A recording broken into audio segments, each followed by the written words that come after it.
All right, Let's just shake it up. we're here. Yeah. So we're not going to worry about trying to keep it short today, Nope. Going long. or not. Hope you guys can catch it. So, well, we can't wait that long because we have some soup on the stove that's Yes. simmering, and we want to eat it before it turns into paste or mush. Yeah, yeah. So, The mush won't be that good. so do you want to mention?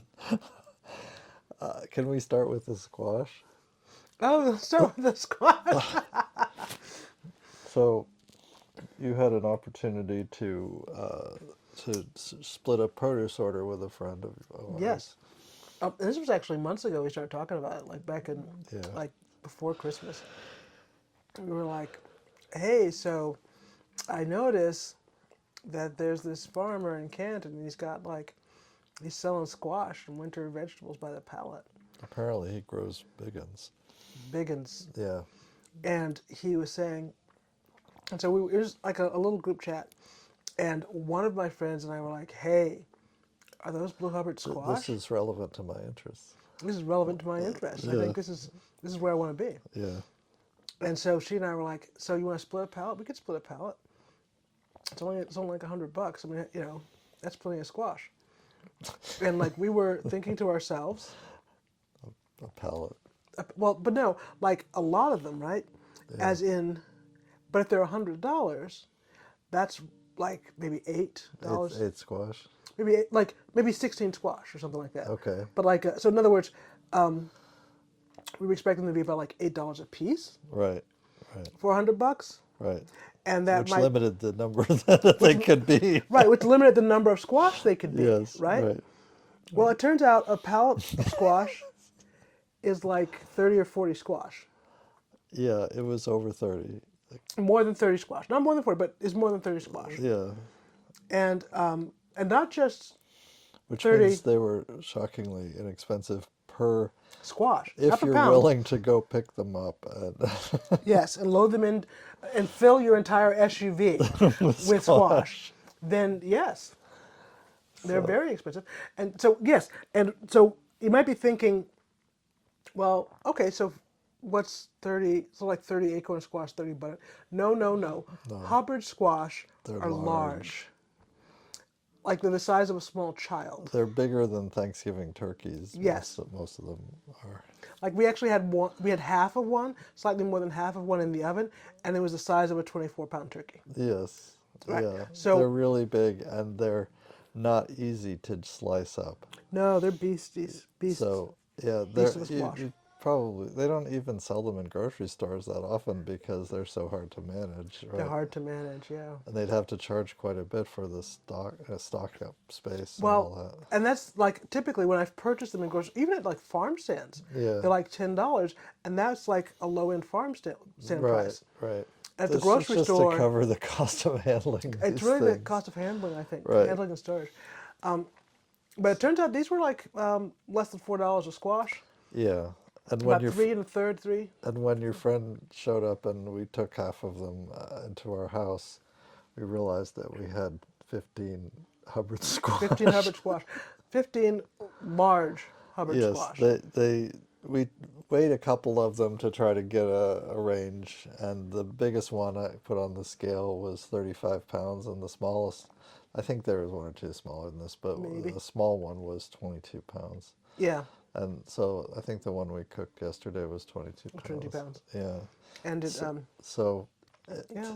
take a rough average of 30, which may not be accurate because they don't really scale linearly by weight, right? Size by weight. But take a rough average, we came up with the idea that we probably suddenly had about 450 pounds of squash For 9 people in our home. on in our kitchen floor. On our floor, which I'm like, maybe we shouldn't pile these all in one place. We don't want to like crack a joist or something. So we did spread them out. Yeah, it's pretty wild. And then to cut them, you kind of, like, I know there are stories about people like breaking open these squash by like driving over them or busting them in their driveway or something. I've been able to cut them, but you need a real sharp, full ideally a full tang, solid 8 or 10 inch chef's knife, and Shrink. so you need to drive it in, and then you have to try and. The hard part is cutting it straight from there because you've got to. It goes through even sharp. It goes through the flesh with difficulty. Where it So wants to go. yeah, so it'll veer off course if you try to cut it straight. If you kind of slice all the way around. Um, I actually ordered a new chef's knife For this purpose. for this. I mean, an expensive chef's knife, but with a thick blade, a different shape, for this purpose, and a mallet where we're gonna like to try to hammer it through because once you've got the knife in there, it's stuck in there, and you can't really move it except to kind of rock it back and forth, and so you slowly kind of rock it forward a bit each movement to Right. cut, but it doesn't stay straight very well. Right. No, it doesn't. Like, so that's why we ended up with like a little more than half and a little less than Right, half. right. We really couldn't split it down. They're hard to. I mean, you'd have to use to really cut it straight. You'd have to use a bandsaw or something like that. Yeah, yeah, that's what it would take. Yeah. So And it's pretty woody. yeah, That's the right. skin Those is are right tool. the skin is quite thick and woody. But you roast it up, and the interior is delightfully sweet and orange. You know, lovely. Really great texture and flavor. It's the flavor that you get in a Thanksgiving squash casserole Yeah. or packaged squash. And Hubbard is probably my favorite squash. Yeah, I like butternut better, I think, but That one's a little too chalky for me, but yeah. okay. But they're delicious. You also Yes. have to deal with the pulp in the middle with all the seeds. Yep. And Roasted those up. we scoop that out, and then you got to pick out the seeds, which is kind of gross, but I don't mind it. you don't mind yeah, it. I don't mind it. It's really I good. mind it. I mean, I'll do it, but it. So So we roasted up a batch of seeds. we roasted up a batch of the seeds, and they can be eaten like pumpkin seeds, but they're hard to digest. I discovered, Oops. and It's going like the hard way. I mean, I need I TMI. chewed them up, right? Yeah, no TMI, thanks. You can chew them up, but they still may, as much as you chew them, stomach still may have trouble with them. So They can, yeah. they're not for everyone. But you cracked them. Oh yeah, you can like split them down the side and just pull out your pepita. The shells of the seeds, the outer seed is quite hard and woody, but if you split them, the innard's more like a sunflower seed or something like that. And But they're called pepitas, and they're sold in Mexican food. yeah. So it's like pepitas Yeah. inside. So if you're willing to break open the little roasted squash seeds, which aren't so little actually, they're pretty big. You can get the delectable morsel You inside. can get the little morsel inside and not chew up the outer part. Yeah, quite yummy. I find it's best if I'm doing like listening to music, watching something. Yeah. And kind of absent-mindedly, Like, just kind of pick at it and pick my way through break a bunch of seeds. It's like Kind of like pistachio seeds, right? I will sit and watch a show and eat like cracked pistachios It's like that, yeah. and peel out the innards, So split them with my fingers. so yeah, this is my biggest gaffe since the 5 gallons of molasses back in the day. That was a while ago. Yeah, that was. I mean, when we say a while, like 20 years. Yeah, maybe a little bit more than 20 years. Yeah, Actually. Yeah. right. And then we also did a thing where we bought a bunch of bulk sugar, a huge bag of sugar. Is that a Bulk turbinado. 50 pound, 100 pound? 50-pound bag of turbinado sugar. Turbinado sugar, which it turns out the reason they don't sell that in grocery stores is because it sets up into a solid brick. One big brick. And the places that process this and work with it, they have these giant machines that look like dryers, That tumble them. clothes dryers that smash it all up because it sticks together when they produce it, right? Yes. Is that what they So call it, turbinado? what? Is that what they call it, turbinado sugar? Turbulent? I don't know. I don't think so, but it's just funny. No, I don't know. But so yeah, that was a whole thing. We ended up like smashing it in the driveway. Yeah, I put the chunk, I break it up into chunks with a chisel and put it in something. What did I put it in? Throw it around to break it up and then shake it and then Yeah, like a bucket or something. Yeah, then you can, oh, in a bucket and roll it. That's what I remember. Yeah. And then you also can, but this is terribly time consuming. Yes. You also can use like a box grater. You take a big chunk of it and then you literally just grate it and then it turns into like Granulated sugar. regular granulated size sugar. So, And you get these artisanal sugar oh yeah, cubes. you also can, I shaped it into little hand carved sugar cubes, which is funny.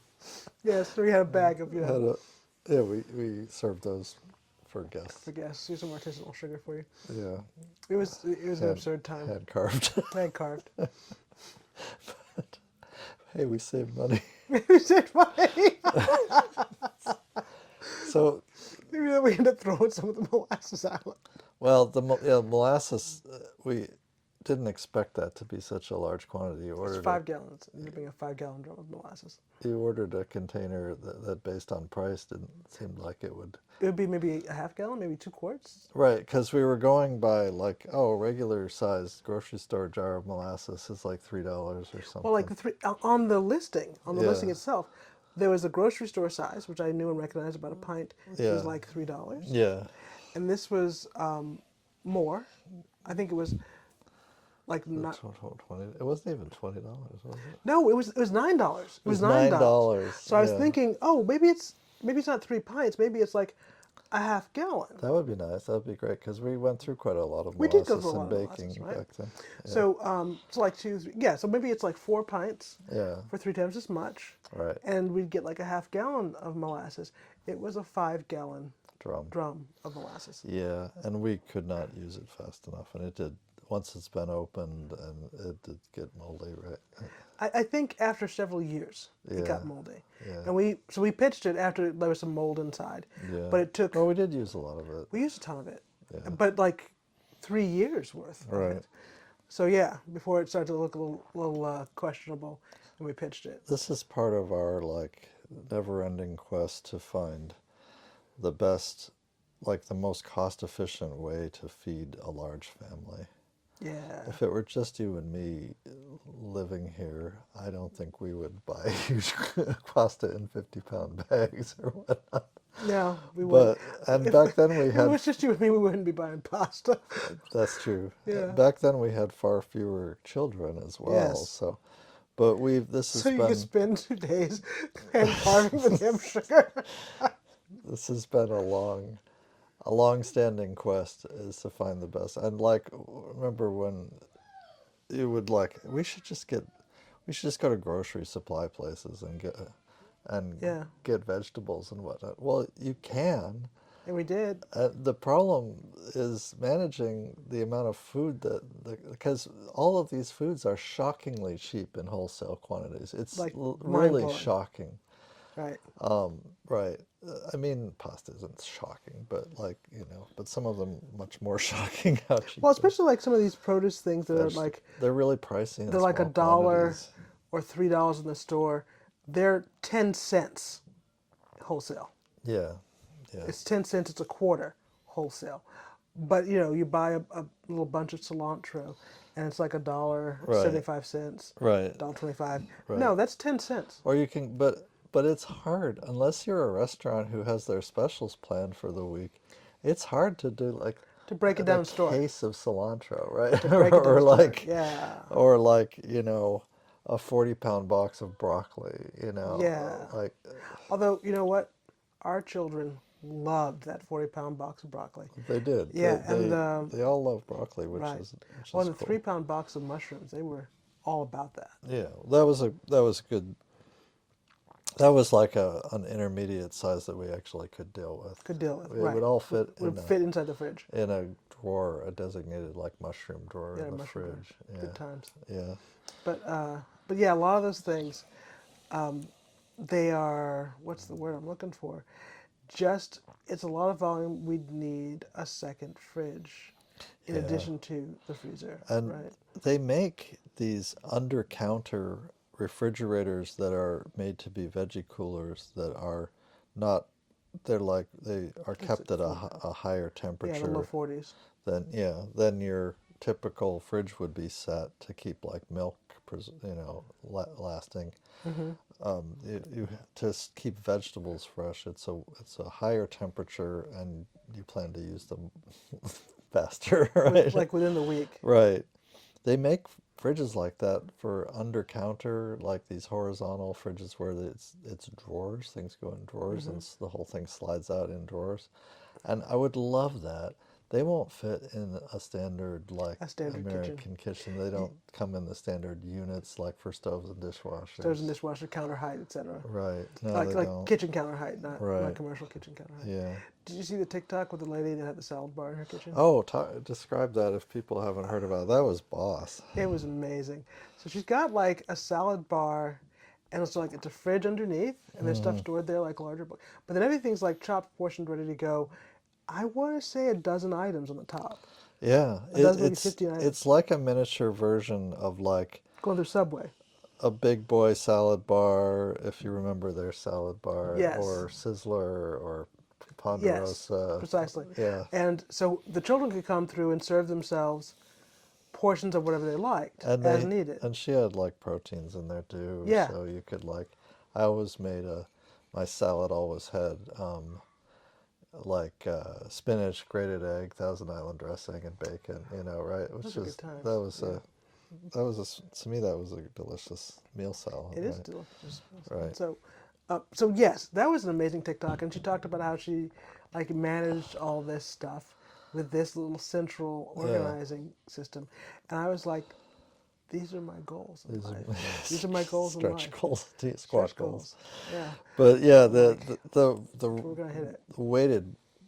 the goal was the same. It's like let the kids feed themselves, so you don't have to make every meal for Make them. every snack, every meal for Right, them. Like, and yeah. and prep once a week, not every single Not day. every single day. Right. If you're lined up, prepping again. or at least twice, Twice a week. not daily. Well, no, the thing that I think a lot of people get caught in and they don't realize with young children early on, and you know what? If you go through it once, it's trial by fire and it's fun.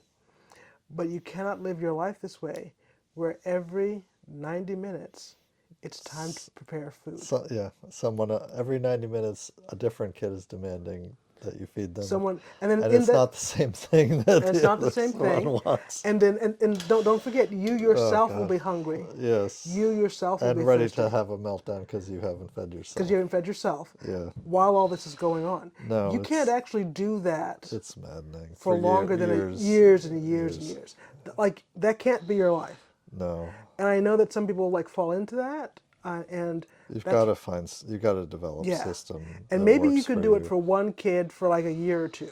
Well, most people only have one or two or maybe three kids. So I think people never like solve this problem Right. because they don't just- have like a third one in line, They just deal with it long enough until the kids can feed themselves, and then like But they- celebrate and move on. yeah. But no, if you've been, I think is it 30 years? But even with one child Right. back in the day, Right. I got so fed up I started doing once a month cooking, Meal prep. Yeah. meal prep. Like that's the way to stay alive. I'm sorry. Yeah. Well, with these children, it would have to be more often than once a month because we couldn't even store that. We couldn't even month's store worth that of much. Meals. That right. many frozen even meals. in our giant freezer. Right, we have a big freezer. Right. But so yeah, and actually, one of the downfalls was it was a lot of, ended up being like a lot of rice and potatoes, which I love. There's no shade on rice and potatoes, Sure. but there's a certain monotony in that, right? Yeah. And You gotta. I'm happy to have a potato bar as a dinner, but you have to have some interesting toppings, Interesting and it can't be toppings. the same every time. right, so yeah. the once a month cooking, I think that's 25 years ago.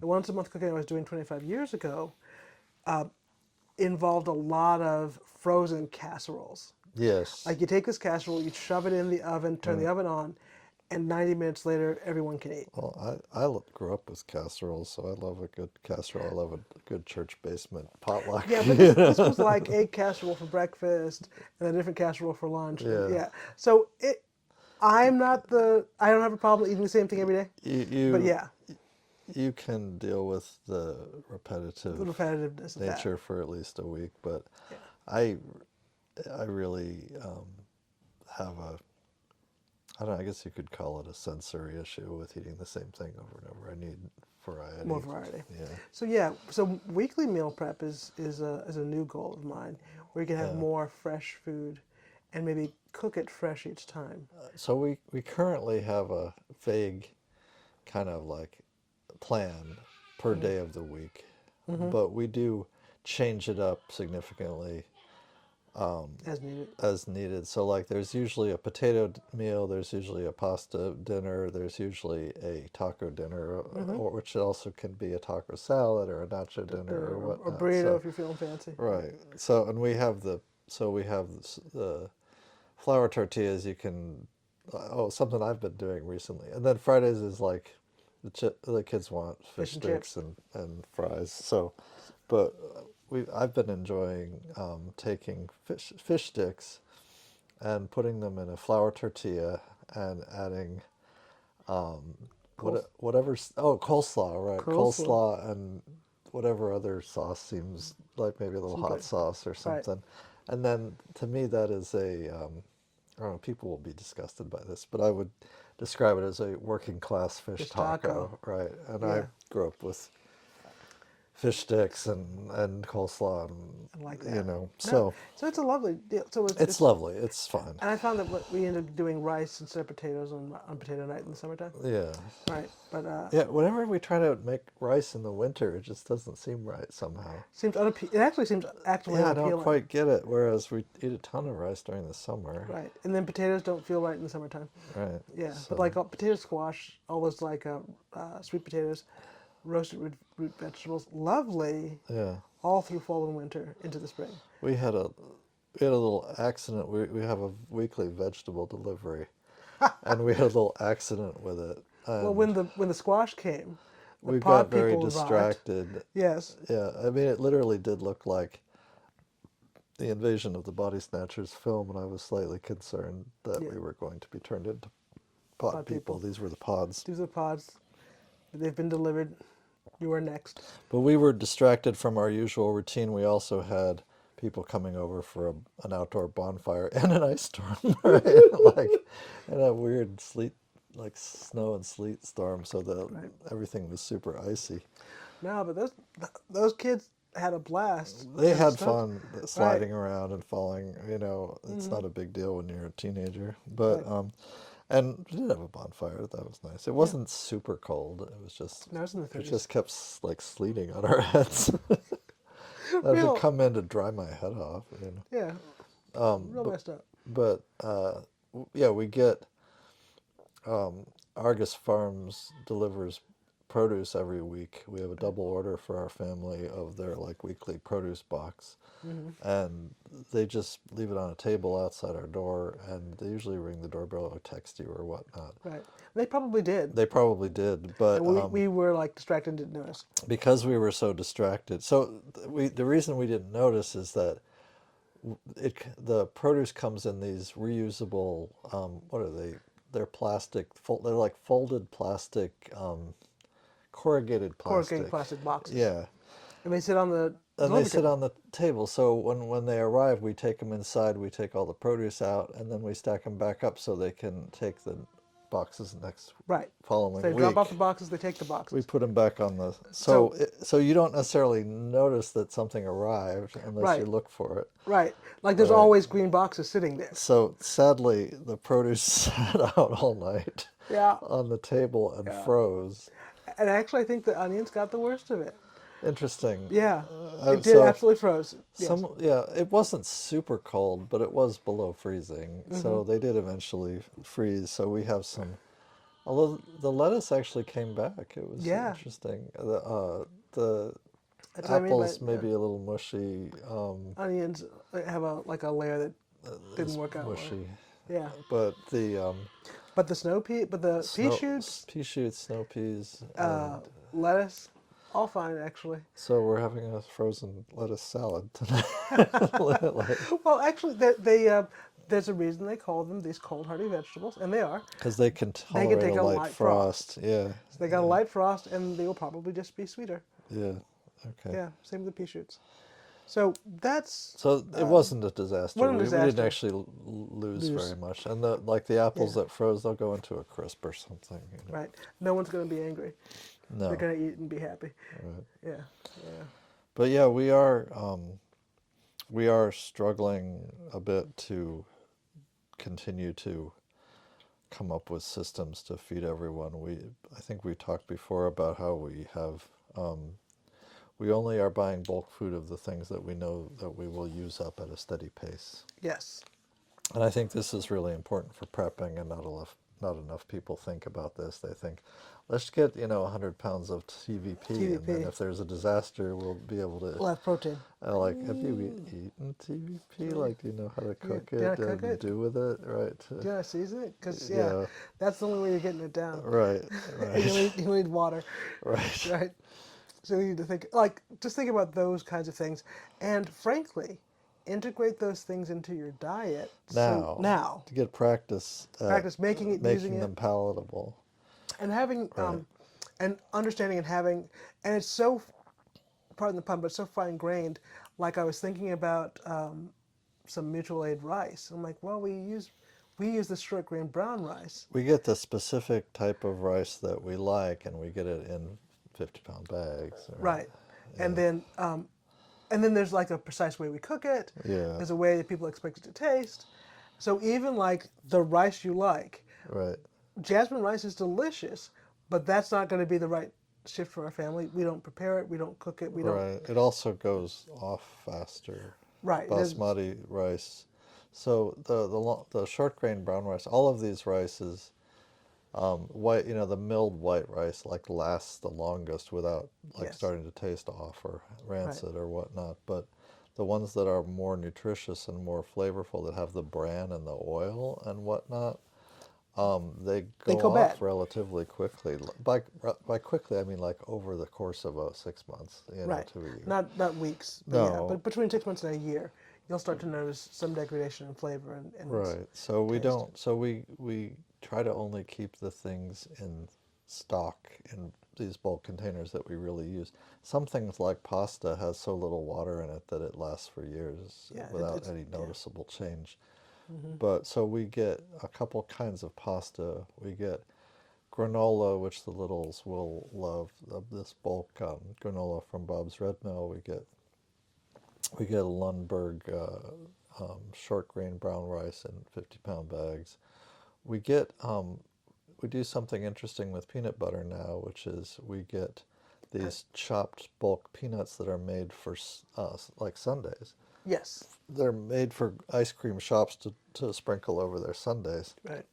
And it's this delicate sweet spot because if it was on the shelf as peanut butter, Right. it would be eaten in preference to other food Right. all day, every day. They would just eat Right. it by the spoonful till they couldn't stand it. So we get these. They're roasted and they're cheaper than bulk whole peanuts. Bulk whole It's peanuts. very confusing, Right. And they're actually quite cheap per pound. Quite cheap per pound. Shockingly. And really fresh. Really fresh, for some reason fresher than the bulk peanuts that we have tried. So, but you put this in the food processor and there's just roasted peanuts. There's it. no other ingredients. And you just put them in the food processor and make fresh peanut butter. And it's better than any Yeah. peanut butter we can buy. The only brand Oh, I've the purchased Cozy. Yeah. that is Yeah. close Yeah. or as good is Cozy Peanut Butter from here in Michigan.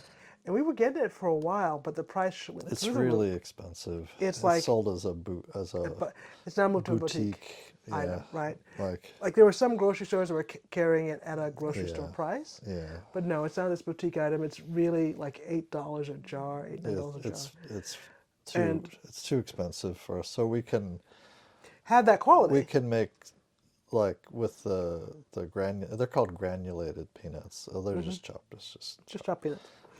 but we can get 90% of the flavor of the Cozy. I think the way that they get a little more flavor out of it by controlling the roasting more closely. More closely, yes.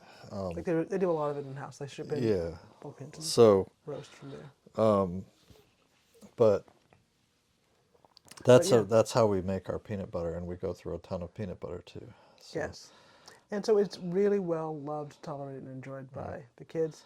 and we have so there's a system that we know how to use if things are offline in other ways. Right. But we do not have, like, as far as all our food, we Mm. we don't have the kind of prepping system where, like, if, you know, all the grocery stores were unavailable completely, where Mm-hmm. we'd be able to eat our normal diet for, say, 3 months. We Because don't have not that. 3 months, no. No. We can do that for like 5 days. Yeah, and then we can kind of downshift to, like, canned tuna and pasta and rice and beans. And Right. so we have, what do we have now? 8 big food bins, and we are replacing them with square Squares. shaped containers, 22-quart square shaped containers. Square because I have them on shelves in the server room, which is a windowless room, and I want them in there because they stay out of the sun and they last longer Right. in there, and it's cooler. Mm-hmm. But they, Being that we're cool kids, you know. but yeah, and we try to keep those topped off, and we have these actual commercial still bulk food scoops in each bin. Mm-hmm. So, and then some smaller bins to transport them upstairs. So there's a system. Right. And then for other food, we do have a stash of canned food. The canned food. Yeah, I think canned goods have a place, you know. Yeah, but we eat a less canned food than we used to. Mm-hmm. And I think, and this is not so these canning queens that are like canning produce all summer. Yeah. Um, we don't have the capacity for that as a family. We No, just don't. we don't have enough help in the kitchen. We don't have enough counter space. We don't have enough safety with the young kids running around And with hot things. right, and for me, that's the The primary safety thing. is a pretty important Is one. like, yeah, really the And top one. also, at least I don't have the physical capacity to stand and do a kitchen project that takes a whole day A like whole that. day over the overheat. That's Yeah, always, and actually, even yeah. before I had Well, seven kids at home, you're never, never really was at my best. you wilt in the heat. They absolutely wilt. So it's August, Yeah. the AC, and I'm trying to like can over a hot stove for 8 hours. Yes, Not a thing. when we were dating, we were running around doing stuff, and it was only 80, and you, like, I just came passed in the out. room and actually just flopped over Face down. face down on my bed and passed out, like, fell Passed out. asleep. Fell asleep. I 'Cause didn't have it. you just Sorry. can't maintain your energy when it's 80 is like the cutoff for A's the your, cutoff. yeah, I'm a better thermometer than most thermometers, honestly. yeah, yeah. Like if I'm like shutting down, it's 80 degrees. So And that's how you know it's 80 degrees. it's kind of funny though, because my, like, can't do it temperature is more like 90. I Right. can do up into 90, and then I have a That's similar it. It's over. reaction. I'm going to be passing out now. Thanks for the Yeah. memories. And when I think that I used to go out running in the 90s, like, it Yeah. was dangerous, honestly. Yeah. Well, and now in fairness to myself, whenever all the different athletic teams I was on in high school and college, we always practiced in the cold early. Yeah. No, So that's how you should people do wouldn't be it. getting heat stroke and stuff like that. Right. Well, But also you can build up some heat tolerance, you but can. not as much as people think. So Yeah. yes. So the people who can do that, I think you should. I think it's great, and can all the foods that you like eating. Yeah, but it's not us. It's not us. And but I think the most important thing, and the thing that any of the sort of prepper folks across the spectrum of prepping would really get behind, is that it's absolutely vital for you to prep what you eat, Yes. prep what you use.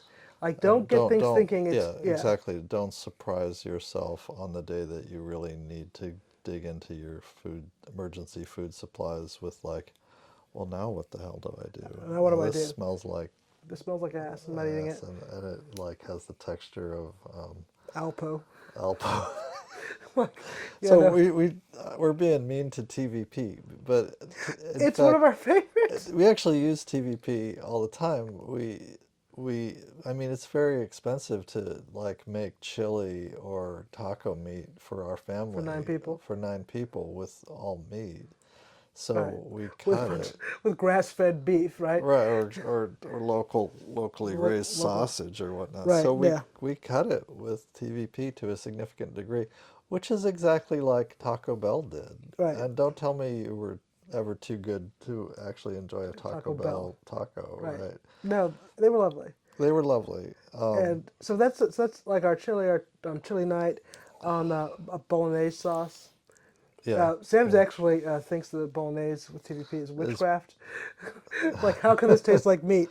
it does taste. I It mean, does. It has a texture, TVP is very bland and it absorbs the all flavor the of flavors. the sauce you cook it in. So if you are a meat eater, I this mean, is yes, you can tell the difference. well actually, just a second. You can if you can tell the difference between it, but when it's mixed with meat, it doesn't like It's not worse. It's it's not not worse. significantly worse. The texture's a little different. Texture's slightly different, and if you're not paying attention, you don't necessarily notice. Because Right. that's what Sam's witchcraft thing was. Hi, this is just like the bolognese we had that was all meat. How is that possible? Right. Right. So, yeah. So yeah, that's I think it's a great thing if you get used to cooking with it, Right. experiment with it, figure out how it works, Yeah. find what you like. And I think for people who don't eat meat, TVP is a great option. You can flavor it, like I like it with miso, but like flavor it with miso. Maybe put it in the.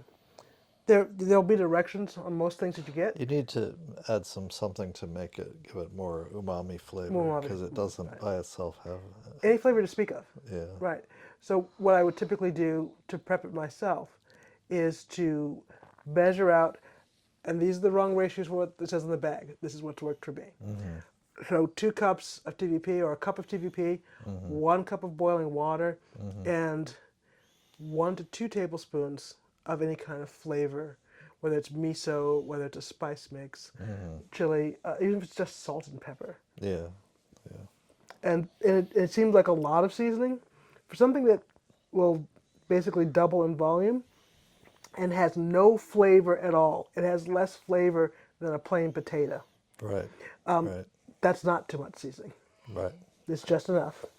So yeah, and then you can mix it in with whatever, cook it however you would cook or serve any kind of ground meat. Yeah. And for okay, so to real quick, the stuff we keep in stock in canned form now are things like coconut milk, which we use for various dishes, including curries, like Yeah. or curry-like. They're not very authentic, but No, curry-like kind of dishes. thing. Yeah, Sam likes his mom's shrimp curry, Shrimp which curry. is kind of spicy, but he's not prepared for an Indian woman's shrimp curry. He's not ready. He's not ready. No. And then we get crushed tomatoes, cans of crushed tomatoes, which kids use to make all kinds of pasta sauce almost daily. Like they make pasta with tomato sauce, I don't know, Yes. a couple times a week at least. Yeah, yeah. And then we keep canned tuna. We keep including the giant cans of tuna, like 66 ounces. And then some canned salmon and also canned sardines recently we've been back into because it turns out some of the kids will sit and eat a can of sardines and crackers as a snack. And that's a high protein, healthy fat, Something we it's a wanted to good eat. snack for It's a them. great snack. Yeah. So then what else we keep down there? Hot sauce, Hot sauces. always Dressing. extra hot sauce in stock. We keep avocado oil mayo from Costco in stock. Salad dressing. Salad dressings in stock. We keep, and then we're started using things like baking powder and flour and all Yeah. that. Sugars. Sugar. Instant espresso powder, which is really the only coffee we use right now. Yeah. There are other It's things just that we do. it's cheap and consistent. It's not the greatest flavor It's not the coffee. greatest. I can't drink it without milk. We have Personally. to add milk to it, Right. but it's cheap and consistent. This is Bustelo. Bustelo brand instant espresso powder. Great stuff. We go through several jars a month. Yeah, and that's basically just me. No, Sam has some too, but Sam has some too. it's mostly me. And then cocoa powder, It's me. I'm the problem. Oh, we've got guitar a nice guitar chocolate guitar situation. red cocoa powder, which we use for hot chocolate and stuff like that. Hmm. And then we are now storing a lot of a friend of ours gave us 50 pounds of black beans. We had 100 pounds before that, but But now we got a really lot. like shit's the fan quantities of black beans. So black beans are very versatile and they're very high in iron and Yeah, that's the other thing. really So good for like you. we might actually for 9 of us only use a pound of actual meat. Right, The rest is beans and TVP, and it makes a really lovely, right. um, any kind of like taco meat or enchiladas or what have you. But we kind of know how to use them. So, like, we have two instant pots on the counter. We can be dual wielding. We can be doing rice or eggs in one and Yeah, beans in another, and.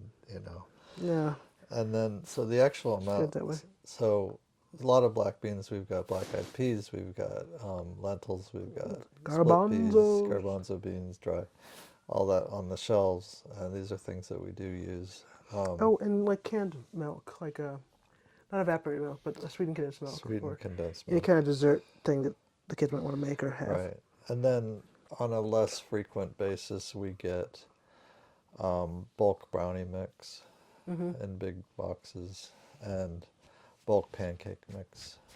Um, Oh yeah, that's this is actually really important if you're prepping. This is, I would say, number two to like prepping things that you know that you regularly eat yeah. and enjoy and know how to cook. You've got to find some way of having treats. You got to have some treats in your diet or you'll get really discouraged.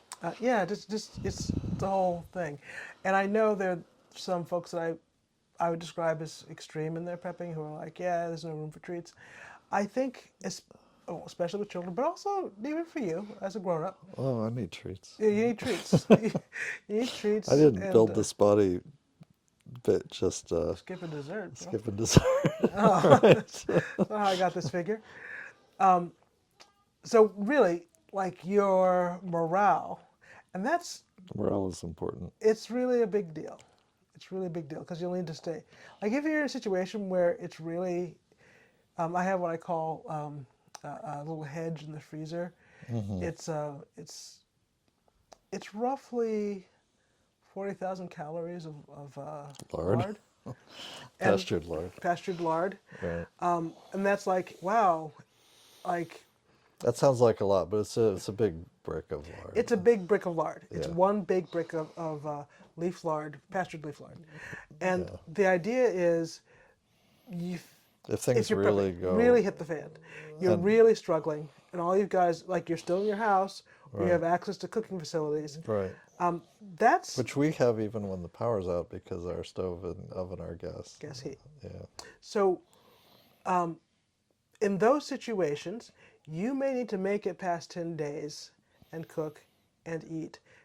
And when it's longer than like 3 days, Mm-hmm. you will need your morale to make it the whole 10 days, the whole 30 days. Yeah. So if that's the situation you're in, that's when you will need your treats, right? That's when you'll need to have whatever it is so you can engage in some celebration and some kind of joyful reflection And with the and people that you're working with. if it's wintertime, frying things in lard will give you some healthy fats and calories. Healthy fats. Honestly. Well, and that's the idea is that the lard, the hedge, the shit it's the fan hedge, is it's calories. Right. I wanted one item, super calorie dense, Yeah. that would feed a lot of people over a large stretch. And yeah, honestly, if it comes down to that lard, some flour, and some sugar, my children are going to eat. You can make Johnny cakes or You something make like Johnny that, cakes. or You can, fry you cakes. can make cookies, make cakes, make whatever. Yeah. And And it's right. delightful, palatable, enjoyable, and the calories you need.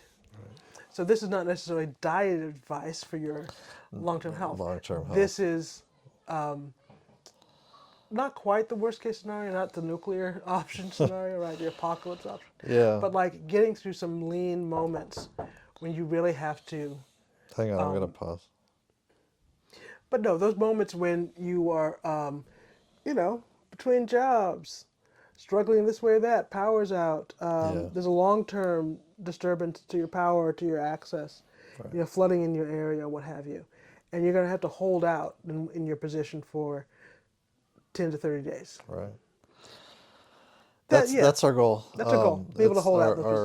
our progress there is a little irregular and difficult. Regular staccato. And I'd like to get to 30 to 90 days. Yeah. Because honestly, if something's going on for longer than 90 days, there'll be other problems to solve. Yes. Yes. Seriously. But yeah, we still get regular things delivered. We go through a lot of oat milk from Costco. The kids love it. I'd love to find a better source, Yeah, a better like not dairy alternative. yeah. But this is the one that actually tastes good. And I know a lot of people make decisions on different axes. I really can't say this too many times. Please don't discard taste and pleasure as an axis of decision making. No, Right? no. Don't eat the kale because you know you're supposed to. I'm supposed to eat kale. I'm Eat gonna it because you right. enjoy the way kale tastes. Or if you are eating it to take your kale medicine, like cook it in bacon fat. Right? Like Right, like make make it it as palatable as as possible. possible, and don't shy away from that because Right. the best kale that no one will eat Help your body. does not help anybody. Right. Yeah. Whereas so our children do get a lot of calcium and nutrition from oat milk because they will drink it. Right. It's the thing they will drink. It's the thing they will drink. It's the thing that tastes good and works, and it's most versatile. The thing that I think mimics like milk fat the best is coconut. But then you've got allergens. Yeah, It's one a of our kids can't drink coconut milk, and I do like it, but it also the taste of it is such that it has a slightly bitter flavor unless you sweeten it in some way, even a right, little bit. right. So if I do use coconut milk to make like a matcha latte or something, I have to sweeten it, and the oat milk is already kind of sweet. So I kind of So sweet naturally. yeah, Yeah, and I have the ideas about getting one of those little presses to make oat milk with, but I don't want yeah, to buy it. I don't want to but put the money into it. It's yeah. you can't really. I mean, you can make nut milks at home, but they're actually not as palatable as the silk, As whatever. yeah. Yeah, As the ones that have had well-paid food food chemists chemists and working on it a for lot 18 a months lot of to find it good. industrial equipment and additives. Right. So And don't honestly, you can skip a lot of additives just by having really good quality equipment yeah, that will get it completely smooth, smooth, completely right? pureed. Right. And So that's yeah, okay. We should probably. yeah, we can wrap that up on that. On that. I didn't even really plan on this topic, but No, but we just have a lot to say. we have a lot to say. I'll just this little news besides our 450 pounds of squash and frozen produce delivery is like I am still looking for work. We are getting food benefits now because We've run out of assets. we ran our savings down enough that we're eligible, and we are getting food benefits. I'm still getting unemployment. That will not last much longer, 5, 6 weeks, something like that. I don't know. You only get 20 weeks Yeah, in Michigan now, it's been a minute. and it's been a minute. And I have been applying for a lot of jobs and talking to a lot of recruiters. The job market is pretty poor now for senior people, and worse than the job market itself is like the culture and process of getting a job now has become very, very weird, where Yeah, it's this arms race between companies using AI to filter applications and candidates being told that they need to use AI to tailor their resume and cover letter to the job requirements so that it's more likely to get looked at by a person. yeah. And It's I basically refuse to engage in this arms race because it's no one a wins. stupid waste of time. So I'm not tailoring my resume. I use my one big CV resume that shows Right. 35 years of experience, you know. Take it or leave it. And I'm like, I want to talk to the hiring manager who will at least skim that and goes, wow, this guy has shown that he can learn and do a lot, you know, Right. because I can and have, you Right. know. And rather than, you know, and that if it's for something that I've is very close to my current skill set, then I say, oh wow, he built a whole product line for this company, you It's know, ready to right? go. Right. But otherwise, I want it to show that, like, if there's other things I'd have to learn for the role or adapt to, it's like, wow, he's He can. gone through generations of version control systems and many programming languages and many tool chains and many, you know, development like cultures, right? Right.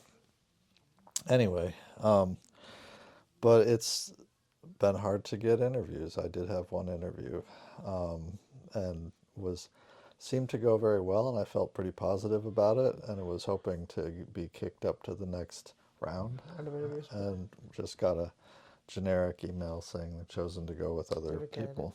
So sorry. So, Thank you for your and time. yeah, so then the stuff is so surreal. Like a couple weeks after that, the candidate, or the recruiter from the company reached out to me. A different recruiter from the same company reached out to me. It was like, "Hey, I think you would be a good fit for this role."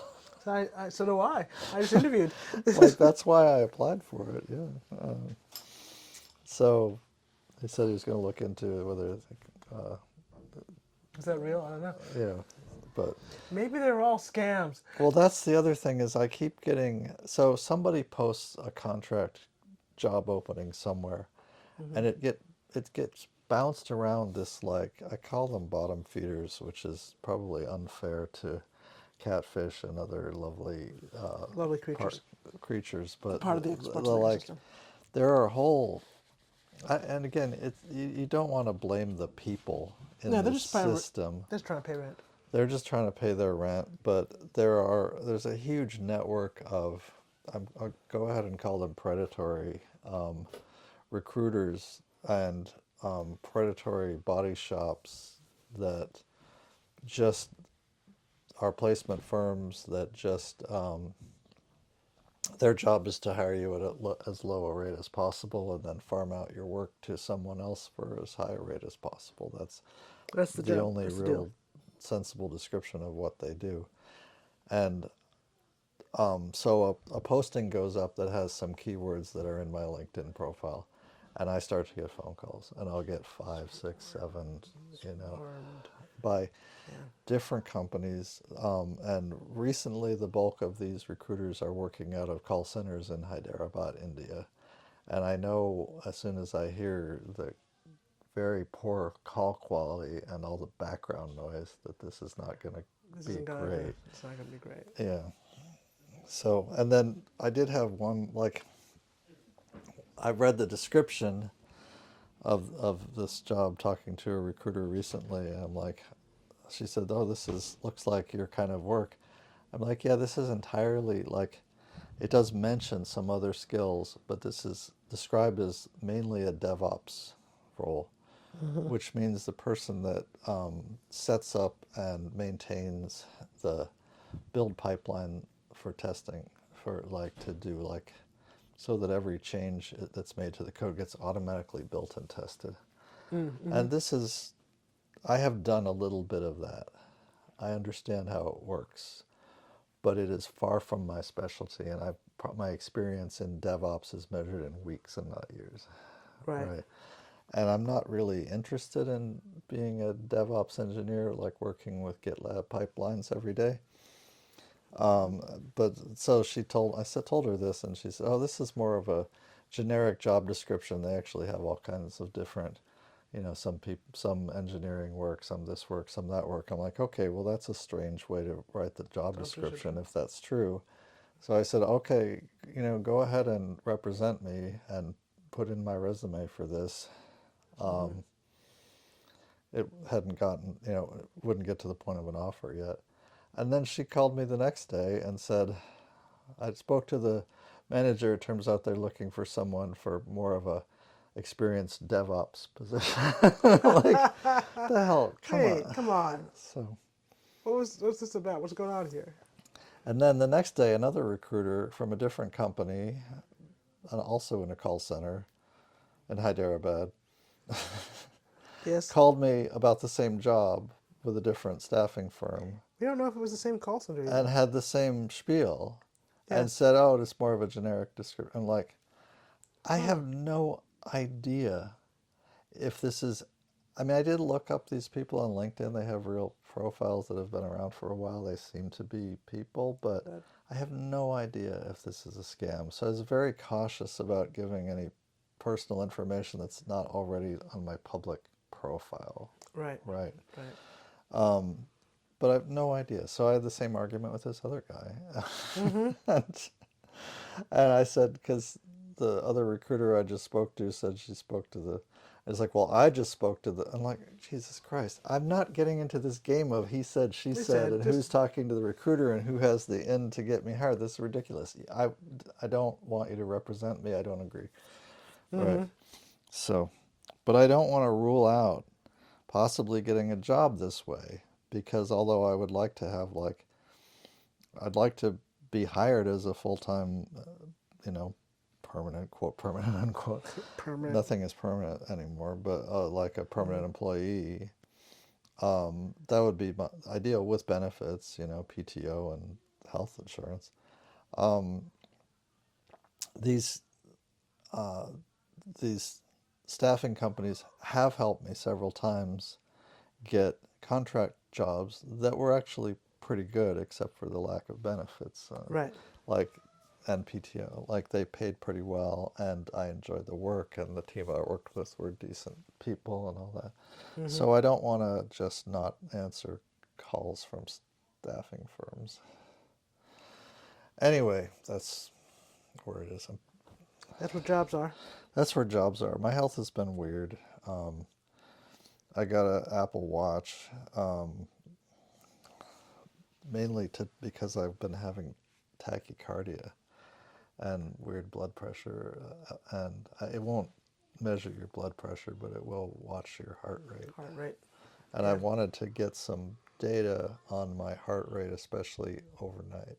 Mm-hmm. And it turns out I'm still having these weird episodes where, like, I'll just be sitting at the kitchen table, like I'll eat a breakfast or something, and then I'll sit down, and my watch will suddenly start pinging me Bing, bing, bing, bing. because my heart rate has gone super high Right. for 20 minutes or something. It's like, this can't be right, Mr. Potts. And I'm not doing anything. Right. It also is to convince me to move around and exercise a little more, such as I can, Mm-hmm. but I can't very much. Right. It really wipes me out in a way that it never did before. Right. Where even just like I used to be able to work in the kitchen all day, right? Like Yes. work on, you know, No, last fall, we were gonna like take a little staycation. We were gonna work in the kitchen together, and like we couldn't. like had a physical like crash, you know. Right. So I am trying to stand whenever it tells me to stand, but it's telling me to get, you know, 30 minutes of walking in, and I can't. If I do, I will have to spend the next day lying down, Right. like with in the dark. Mm-hmm. And this is horrible, you know. This is actually terrible. And you don't want this. Now, And you know, my I have this. I've talked about my tinnitus. I have to wear. This is another reason I don't want an in-person job. I want to work remotely, and that's mm-hmm. is I can't. I'm perfectly good at understanding everyone on a Zoom call, Yes. right, with headphones on, Yes. right? Perfectly. You know, no one knew at my last gig that I had some hearing problems, Right. right? Because I would even give presentations, you Mm-hmm. know, over Zoom calls with my headphones on. Um, but if I cannot be in a room with multiple people talking, like an office cafeteria or a meeting with side conversations and whatnot, and process what people are saying anymore. And here's the scary thing, right? I'm 57, right? Right. It's normal to have some of this happen when you get up in age, but my teenagers are saying the same thing now. Right. That I can't that possibly they touch it. can't hear people anymore. They can't understand what they're saying anymore. Like that is Bad news. terrifying. Just That is terrifying bad news, right? That people talk about brain fog, but this is brain damage. Yeah. Yeah, brain fog is just, it's brain damage. It's like It's not cute like you lost your sense of smell. Oh, that's just a minor thing that's inconvenient. No, the virus has invaded through your olfactory nerves and your brain. is damaging the the innermost parts of your brain that are related to smell, and taste. Yes, that's why you can't smell anything or taste anything. Right. Or everything tastes terrible. By the time that happens, it's left a wake of devastation in your brain. In your brain, yeah. Right. Well, and similar to like let's say it hadn't damaged your brain and you just couldn't smell things. Well, sometimes this can happen with like a zinc deficiency. Right. There are other reasons, like maybe it just it causes some damage to your olfactory, nerves. not nerves, but literally in your nose, like those cells that pick up the molecules, right? Right. And sometimes that can be temporary, like in a zinc deficiency, it's temporary, right? You can. No, seriously, not having a sense of smell long term is very dangerous. It's really dangerous. Not being able to taste, very dangerous. Yeah, yeah. So, just saying. It doesn't sound like fun to me. No, it's not fun. No. And if people aren't experiencing the same thing, I don't really know how to talk to them about the ways in which I've become disabled and how debilitating it is. If you've experienced it, you know what I'm talking about. Right, precisely. There's a poop diaper announcement. There's a poop diaper announcement in the next room. Sorry, guys. Yeah. Get to share in the joy and the wonder of election. Well, it is joy to me now that you and I don't change diapers anymore. Largely. Yeah, I probably change. You pick up the slack. I probably change a diaper a day, honestly. Oh, do you? Okay. Yeah. Well, but not like. And I don't wash dishes anymore. Yeah. Right. That's a good time. I did that for many years. So. Right. So. I'm gonna pause. Just pause, and ask them to have their argument in a more charitable way. Okay, we're continuing. Yeah. Yeah. Well, yeah, maybe as few as 4 some weeks, but yeah. So, but we have, with a large family, we are getting help. Getting some help with the younger kids. With the younger kids as the older kids. I am so grateful because, I mean, the thing is, it's not just the fact that I'm 57, because I think if things were normal, at 57, I'd still be able to do a lot of things that I was doing just a few years ago. Yeah. Yeah.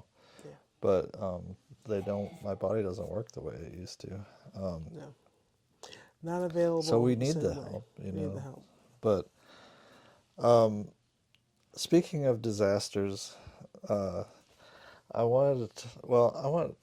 you always want to talk about the infectious disease landscape, let's say.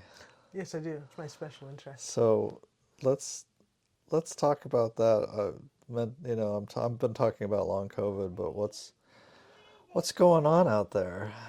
Oh, it's a shitstorm. And why do people why are so many people in utter denial about what's happening? I think denial is a defense mechanism when you are really faced with insurmountable grief and tragedy. I hear it's the longest defense mechanism in the world. I think you're right. Yeah. Yeah.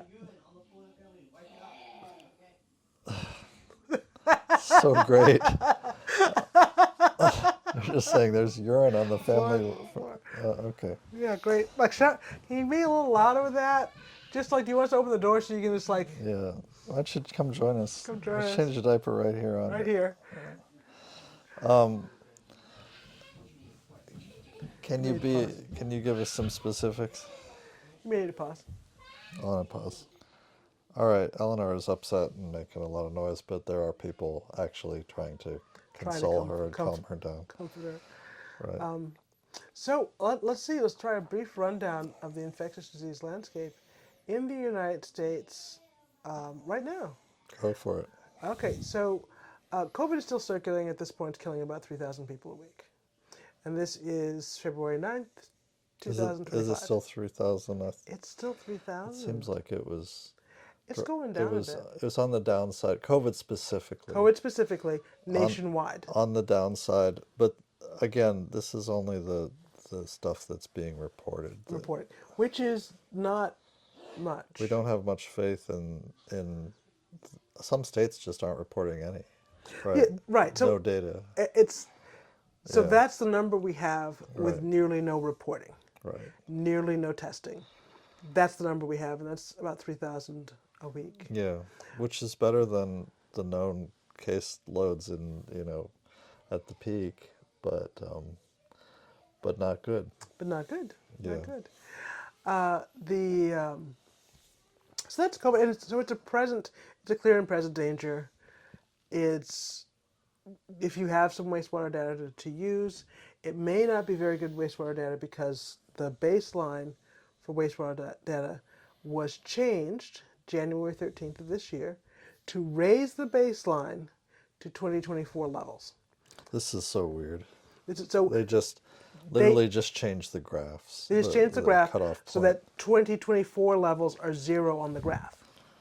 Literally shows 0. Right. And then It's not 0. it's not 0. Not by a long shot. 0 has been set to 2024 values. And so it's how much more it was than it was in 2024 at that time. I mean, you can find the raw numbers if you dig for them, but that's what like the graph That's on what- the webpage shows. Right. It's deeply dishonest. It's deeply dishonest. There's a famous book called How to Lie with Statistics that everyone should read. Yeah. And Because apparently the people doing these graphs have. that's one of the tools described for how to lie, and that's how to hide a pandemic. Pandemic. Is You to know. like lie with the statistics. Right. And give a veneer of This isn't even a very one of the more Sophisticated sophisticated ways. tricks. There Right. are more. it's very unsophisticated. But that said, given that reality, that landscape, the lack of testing, etc., for my part, while you can look at wastewater and make judgments about it, I think the thing to do is to accept that transmission is always high. It's not going to be safe to do things. So don't wait for the safe moment precisely. No one's going to tell you when it's safe. No. Because no one's telling you that it's not safe. Precisely. So you can engage in that and check that information. And I would encourage you to do so if it's something that you feel comfortable monitoring and keeping track of. And believing in your area. Right. And believe and feel is trustworthy in your area.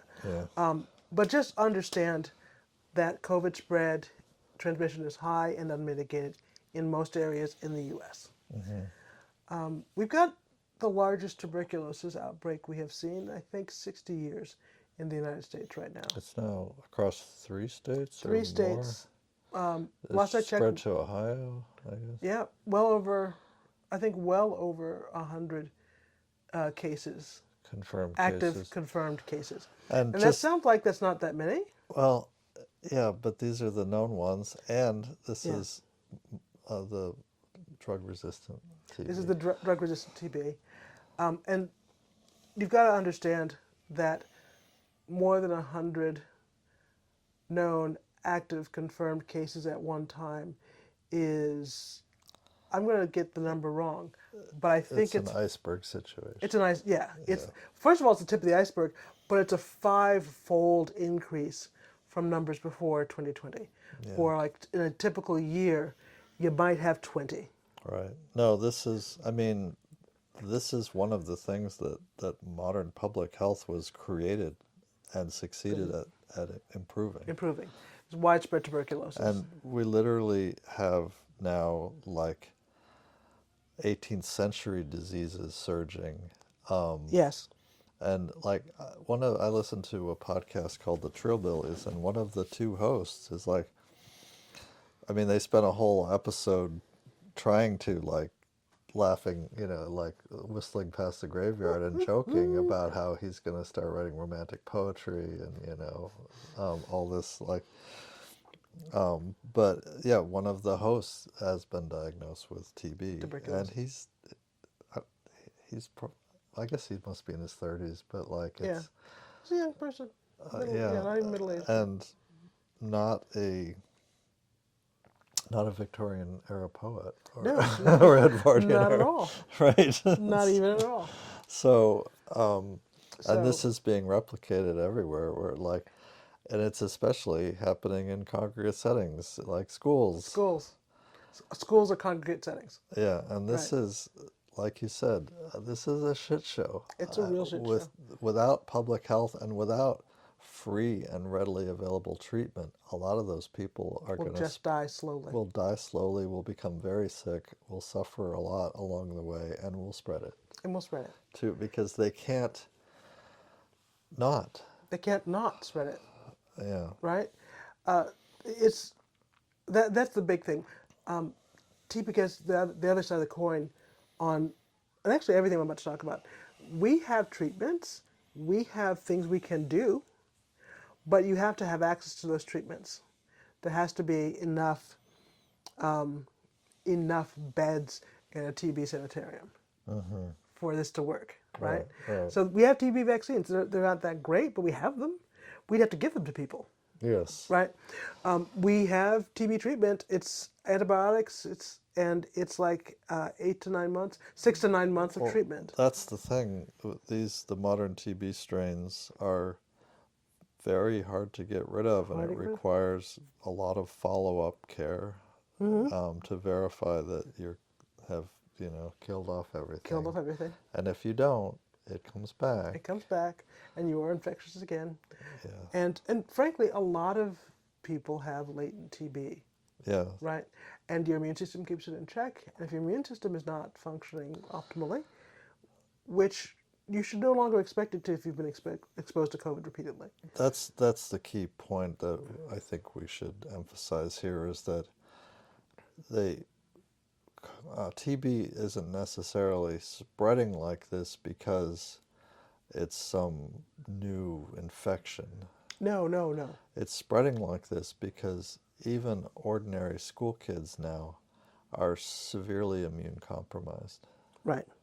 And I don't know, it's impossible for me to convey, maybe you can, how serious this is going to be for the lives of these young people who are experiencing like aging of their immune system and their whole bodies and damage to their whole bodies at the ages when they would normally be only growing and building up these systems. Only growing and developing it. Really developing health and robust Right. And systems of immunity and health. and yeah, how many like healthy years will be taken, from them? We don't know, but I think it's gonna be pretty. It's pretty bad. It's gonna look like when everyone's HIV became full-blown AIDS and people started to die of opportunistic fungal infections. Which we've It's going seen. to look like that, except it's airborne. Except it's airborne, and it will be a lot of people at the same time. A lot of people at the same time. And and here's the thing, it's we are not at Black Plague levels where 30% of people around you are dying. No. Okay, so 30% of people around you dying is cataclysmic. Yeah. Like you walk out your door and you're experiencing it. It's you're Right. experiencing your home. It's You like- can't go anywhere. You It's can't like do everything anything. looks like The Walking Dead. Right, and everything looks like The Walking Dead. And that's where you are with, say, bubonic plague, 30% of the population is dying. Right. But where we are right now, we are, We're setting that up. well, we're setting up, but no, we are steadily experiencing a lower life expectancy. Every year, American life expectancy It's drops. dropping. Now, the thing that people think when I say that, they Yes. think that means They'll that, just die a few years earlier than they would have. yeah, they think that means like I will die, instead of dying at 80, Yeah. I'll die at 78. Right. And what they think that means in practice, what has actually happened in the last year, that means that people who were 70 years old died at 70 instead of 75. Right. People It's not. died at 75 instead of 80. That's not really what that And that's means. actually not at all what a dropping death rate means.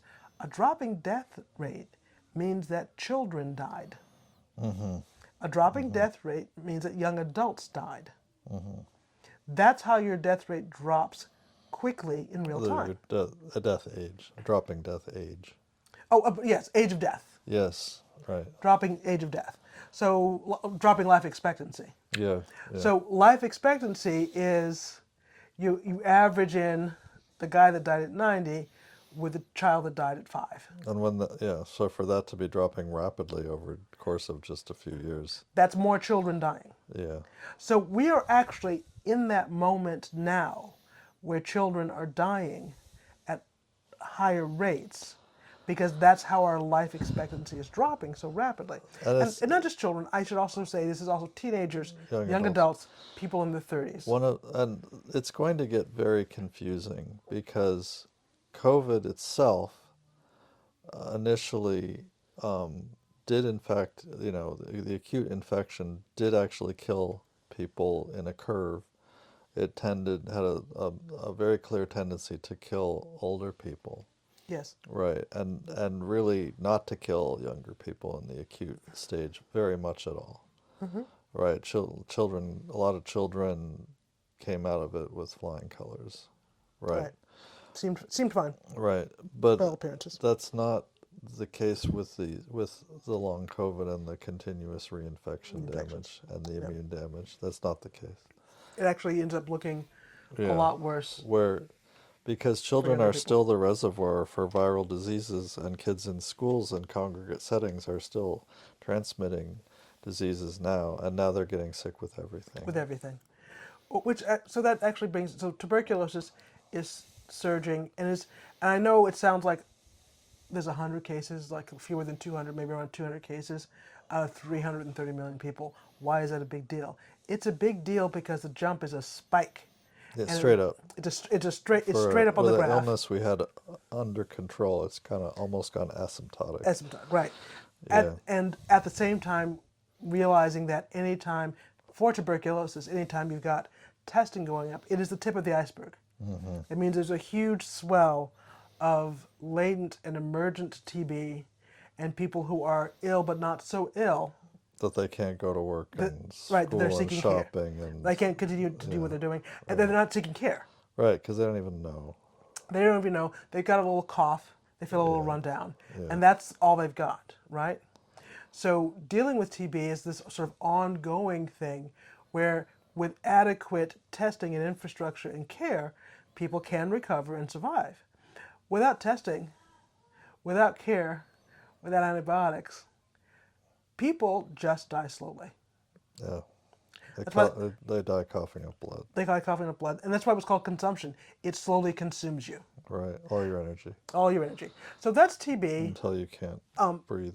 And children as a natural reservoir brings us to RSV and norovirus, Yeah, which we've had several waves of RSV over winters in the northern hemisphere. RSV doesn't kill people very often. It kills babies. It kills babies. Norovirus doesn't kill people very often, Typically. and still isn't killing people very often. But the fact that they're getting sick with it constantly. Well, it's a huge disruption Right, right, to people's daily lives. right. Yes, and it's very infectious. Super infectious. RSV and norovirus both are fomite, have a fomite vector Right. that is very So dangerous. if you use the bathroom after someone who's been vomiting and had diarrhea from norovirus, norovirus, you're you're probably going to catch it. almost guaranteed. Almost guaranteed to It's catch it. very high likelihood that you'll You're breathing it, catch it. you're touching it, Yeah, you're communing with the norovirus. right. So it's So it burns through schools. burns through. They have to actually shut down, sanitize. And here's the thing: Yeah. having had norovirus in January is no protection from having norovirus at the end of February. It doesn't give you any lasting immunity. No lasting immunity At all. So like you can just turn around and be sick with it again. Yeah. So you can spend a week or two vomiting, 1 month, and then turn around and do it again. But that's norovirus. It usually doesn't kill you, but we are seeing deaths spike among children Children. from influenza, and this is Yes. where we Oh. get into like COVID is deaths are tilted. Well, acute deaths are tilted towards the elderly. Flu deaths are tilted toward children. Flu deaths are tilted. Well, they do kill the elderly, but they also kill young people at the peak of their physical development from the cytokine storm. Second story. And so then this is when we need to talk about bird flu, Bird flu. which really does kill young people. It is killing. And what's going on with that and how that is like prognostications for So- bird flu. So I need to preface this, and I will say this several times.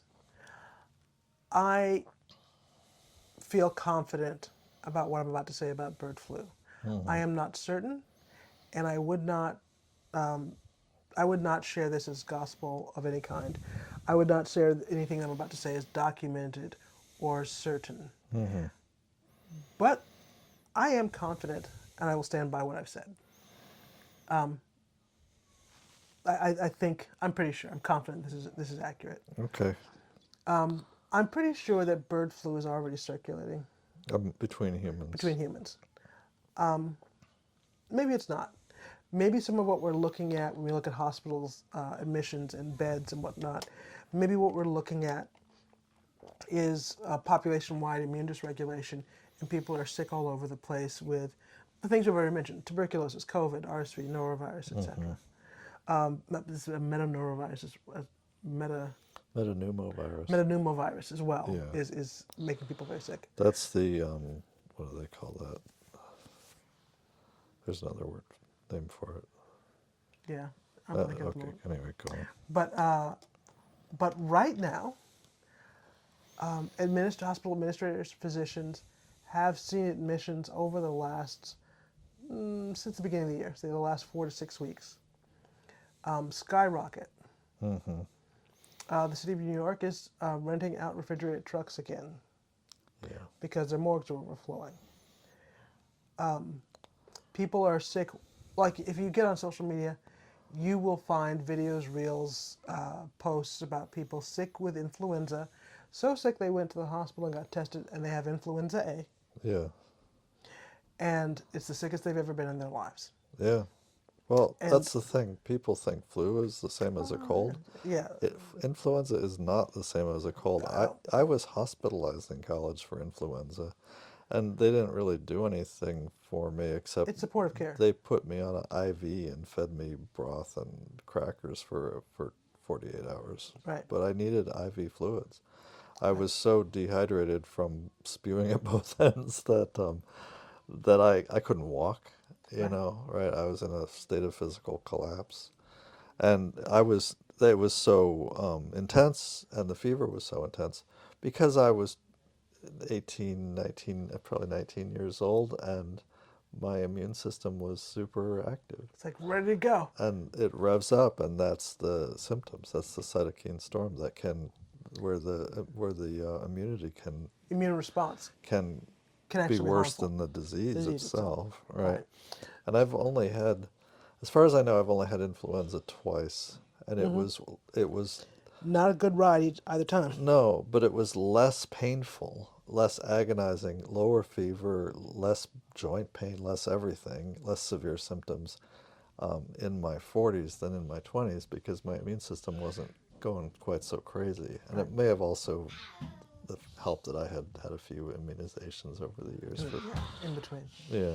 So, so given all those metrics, oh, and we have documented now in Nevada, we have documented the specific genetic mutation in influenza A, H5N1, that would allow for efficient transmission between mammals, between human to human. Right. We actually have that documented. We also have many, many human cases. We do have documented transmission between human beings, farm workers in congregate settings who do not work directly with animals.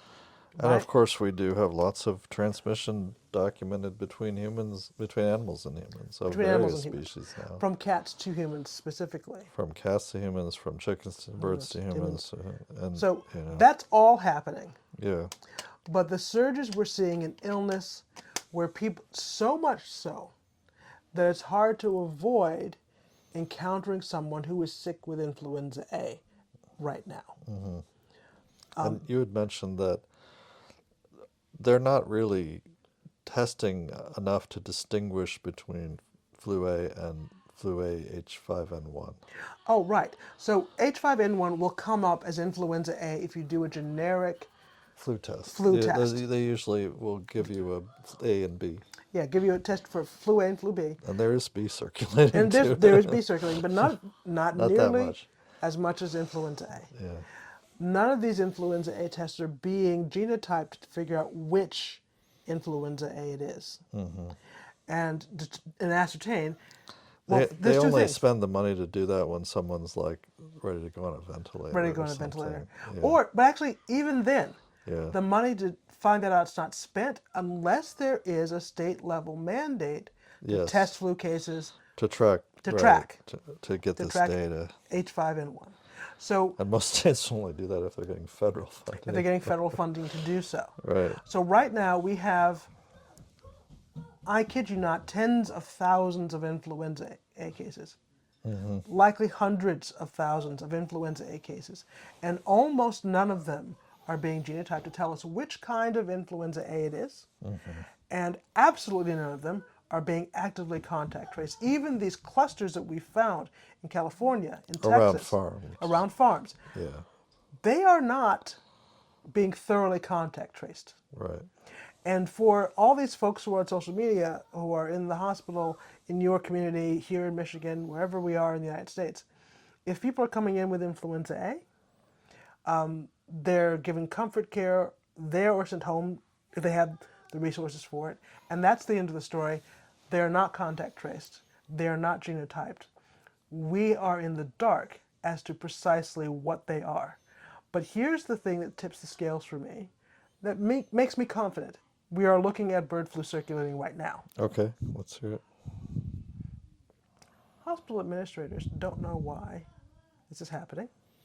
Hospital administrators and physicians are saying most of the deaths in the hospital are from flu A.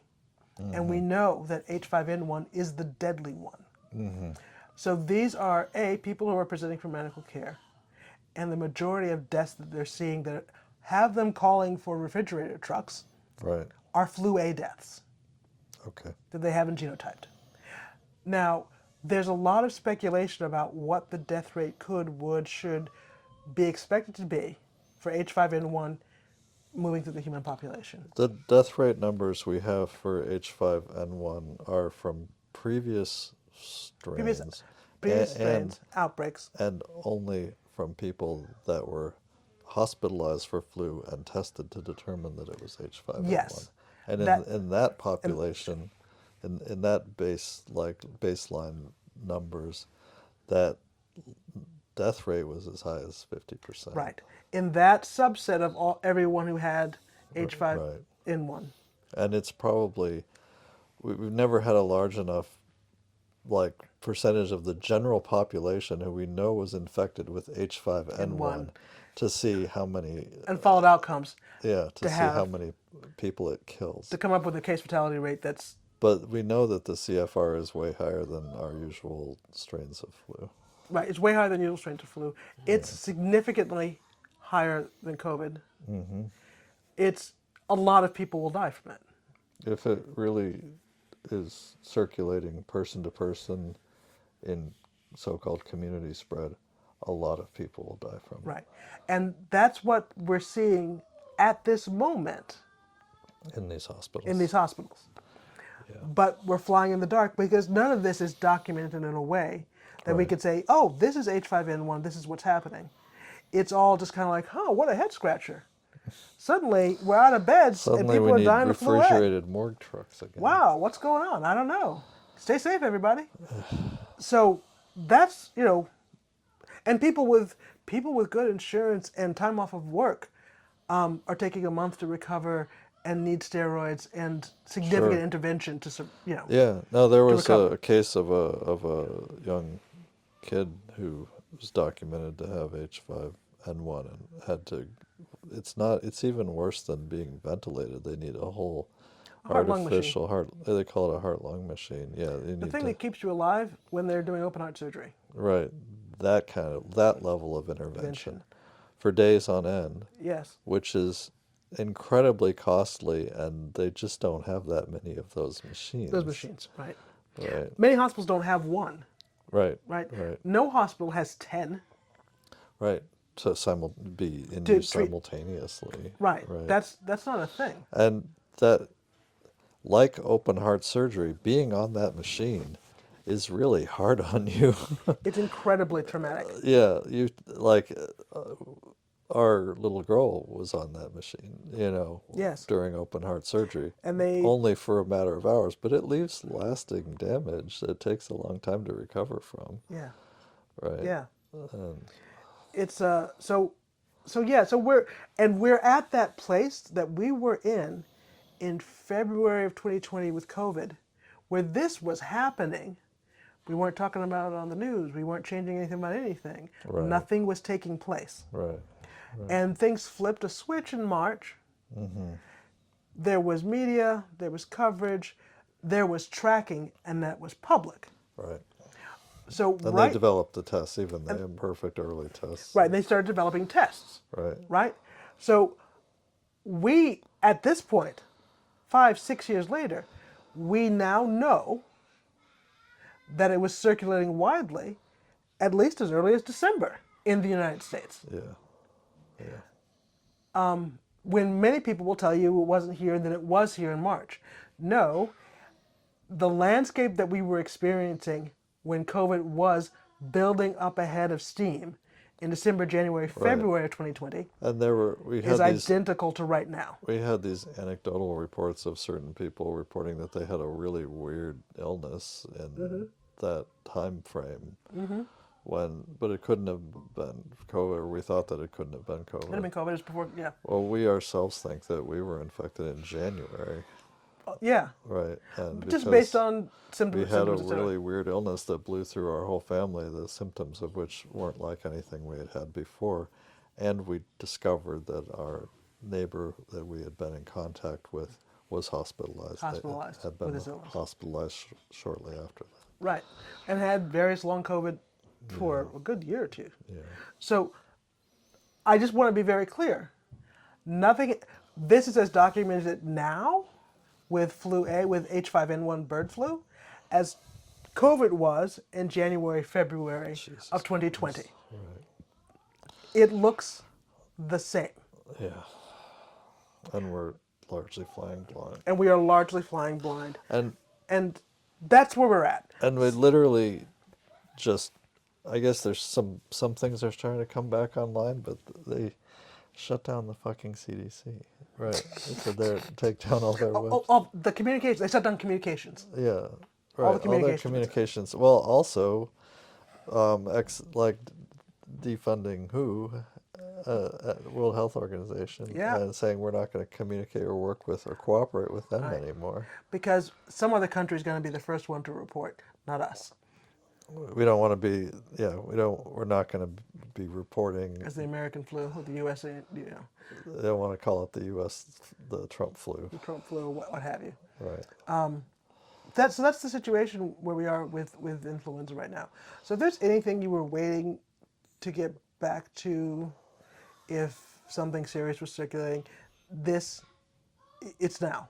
Any precautions Any, to start taking again, are there any precautions you want to start taking again? Is as there far any? as maybe Yeah, canceling in-person whatever travel, meetings, probably visits? you want to do that now. It's bad. You do it now Do it now. and get back to your masking. And Right. when anyone outside your public or anyone outside your household, Right. and start taking your precautions. Yes. And that includes foam lights and surface sanitation. Right. So the things that we kind of largely, not entirely, but largely stopped doing just for COVID because we learned that fomite transmission was very rare. Right. It's not rare with all these other Yeah, diseases. influenza and norovirus transmit very efficiently without air. Yeah, on They on surfaces. surface. So surface Right. transmission, high touch areas, doorknobs, light switches, handrails, Right. etc. So All those things assume they have flu and norovirus on them, at all and times. at all times, and act accordingly, because they live for a long time. They're Jesus. efficient in that way. Yeah. Yeah. Yeah. No, this leads into like the last part of the shit show is this is all happening at a time when the new administration is doing some things that are freaking people out. And it's important to understand that we're in the middle of what's called a gish gallop of bullshit.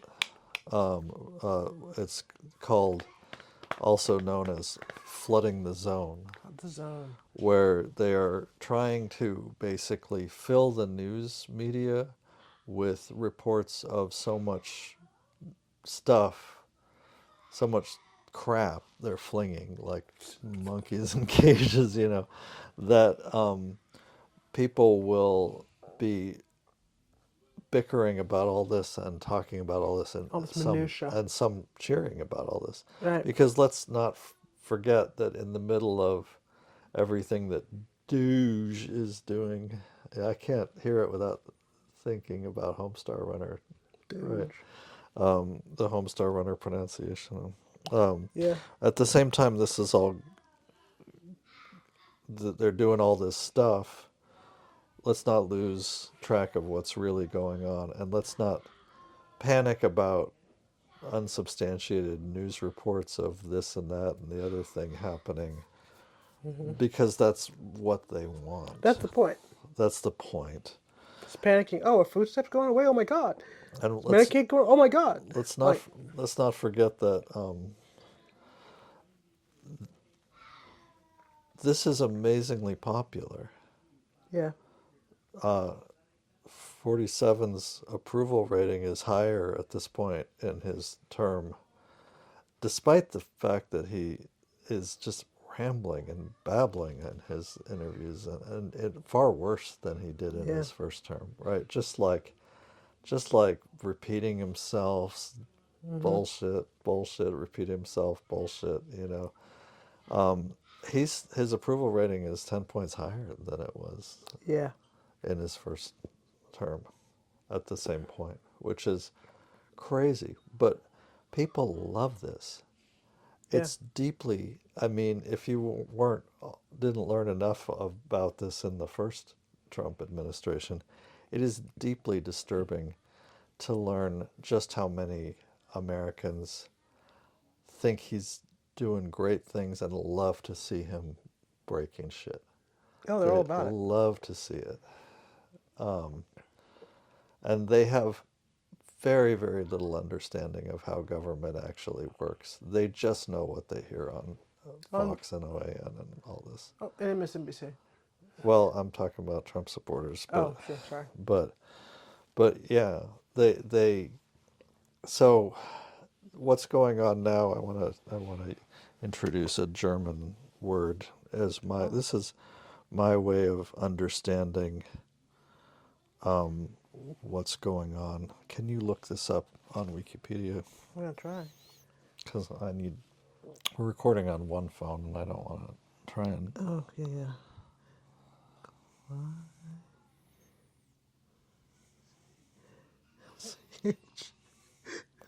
It's one of these long German words. Okay, yeah. But let me just read from that Wikipedia entry. I'm not going to pronounce this correctly, and I won't really Apologize in apologize. advance. Never studied German, but it's pronounced something like Gleichschaltung, Gleichschaltung, Gleichschaltung,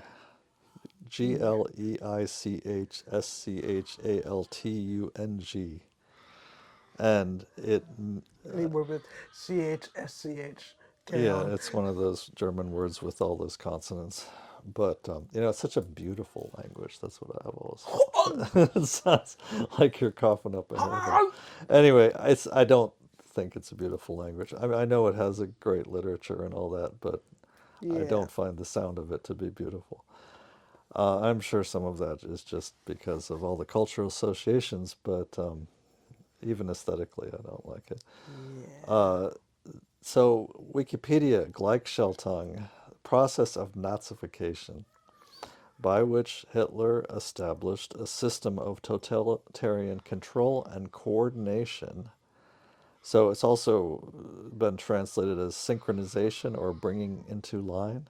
Mm-hmm. Coordination over all aspects of German society, from the economy and trade associations to the media, culture, and education. Mm-hmm. And so, this is basically the process by which everything that Hitler did became legal, Right. right? And basically established control of all of the institutions of government by changing rules and laws and processes and whatnot to essentially make him der Führer, Mm-hmm. der Führer.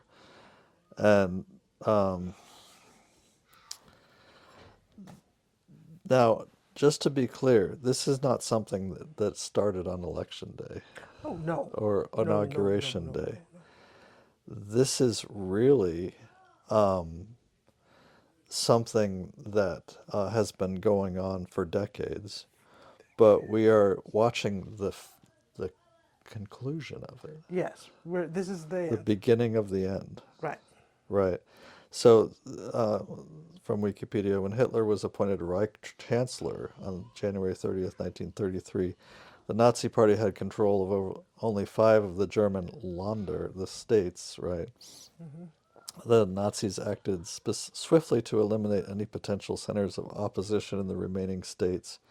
Immediately after the Reichstag election of 5 March 1933, the central government began in earnest its campaign to take over the state governments it did not yet control. Within a very short period, it achieved dominance over the administration in every state. And this is a quote from some. The pattern was in each case similar: pressure on the non-Nazi state governments to place a national socialist in charge of the police, threatening demonstrations from SA and SS troops in the big cities, the symbolic raising of the swastika. We literally just had a Nazi rally in Cincinnati, right? Literally, Yeah, and they're like flags and putting all. up Nazi flags on overpasses all over the country, over freeways, right? Yeah. The capitulation with hardly any resistance of the elected governments, the imposition of a Reich Commissar under pretext of restoring order, despite the semblance of legality, the usurpation of the powers of the Länder by the Reich was a plain breach of the Constitution.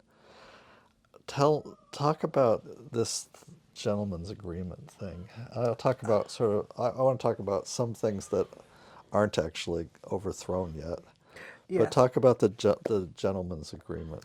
So I keep seeing very astute people who counsel moderation and counsel not panicking. The folks who will explain quietly that maybe people don't understand how politics works, and maybe they don't understand the value of their vote, and maybe they don't understand this, or maybe they don't understand that. Mm-hmm. Numerous people from that crowd are now saying, "Oh my goodness, I guess the whole Constitution and our system of government was only ever a gentleman's agreement, and this president is not a gentleman. So it can't work. Quel horreur. Oh, oh. And kind of throwing up their hands like, wow, I guess it all just falls apart when someone doesn't agree to do what they're supposed to do. Right. And to some extent, like how someone described it, said like it's like when your teenage boy realizes that he's stronger than you, Yes. right? Yes. Yeah. And And that he could just beat you up and take your car keys. yeah, like Right. that's something he could do. Yeah. And so, like that kind of rationale, and the thing that's kind of shocking me is these not shocking, but it's kind of like I'm looking on in horror, personally. These are the people who insist they understand the world and how it works, and that you mustn't be so naive. Right. Right. But they're really mostly saying that and doing that, and they believe they're doing good by doing this, but their Yeah, function is to keep the debate inside the Overton window, that's their whole and function. to keep your contributions to everything to convince you that the only thing you can do is kind of dull electoralism. That's it. Electoralism, and maybe Right. volunteer at a soup kitchen once in a while. Right. And that's the limit of what But that, your actually contribution. like going out and protesting, Oh, no, no, no. that's Unless the cops are invited. that makes us as just as bad as them. People would literally say, now we have violence on both sides. Violence on This both is, sides. Oh my this we goodness. can't fight Those leftists violence broke with windows. violence. And I'm here to say that no, the response to Nazis is to punch them, and that's the only thing they understand. That's the only valid response, Yeah. right? So when in fact, so it's a bit disquieting to hear that from this group, and honestly horrifying. When in fact, these folks will go on long rants about the Constitution, long rants about the way the government works, long Right. rants Right. about having the House and the Senate and having the votes to do things, Right. seem not to understand that there is no gentleman's agreement in a constitution. It's not a gentleman's agreement. No. It's literally a group of interlocking negative reinforcement, right? Right. Where if you do this, then I do this. If you Right. don't do this, then I don't do that. Where each party, Yeah. and that's what checks and balances means, Yeah. is that you are in an A positive position that forces you to rubber stamp for anyone to move forward, right? If you haven't read any of the Federalist Papers and the debate over the Constitution, it would be a good time to start Good to time to re-up. understand this. But yeah, it is everything everything they put in there. They put in there for a reason, And it's because The- they weren't gentlemen. and it's because they had experience with politics that was not gentlemanly. No. Like if you go back and read the way that that the founders attacked each other and mocked each other in the broadsheets in the pamphlet Openly, war and in all that. writing, face It to was face, on the Senate floor. It was astonishing. Absolutely right? astonishing. Right, like the language that they used to describe each other. Madison, for example, was just like Blistering. yeah, So, yeah.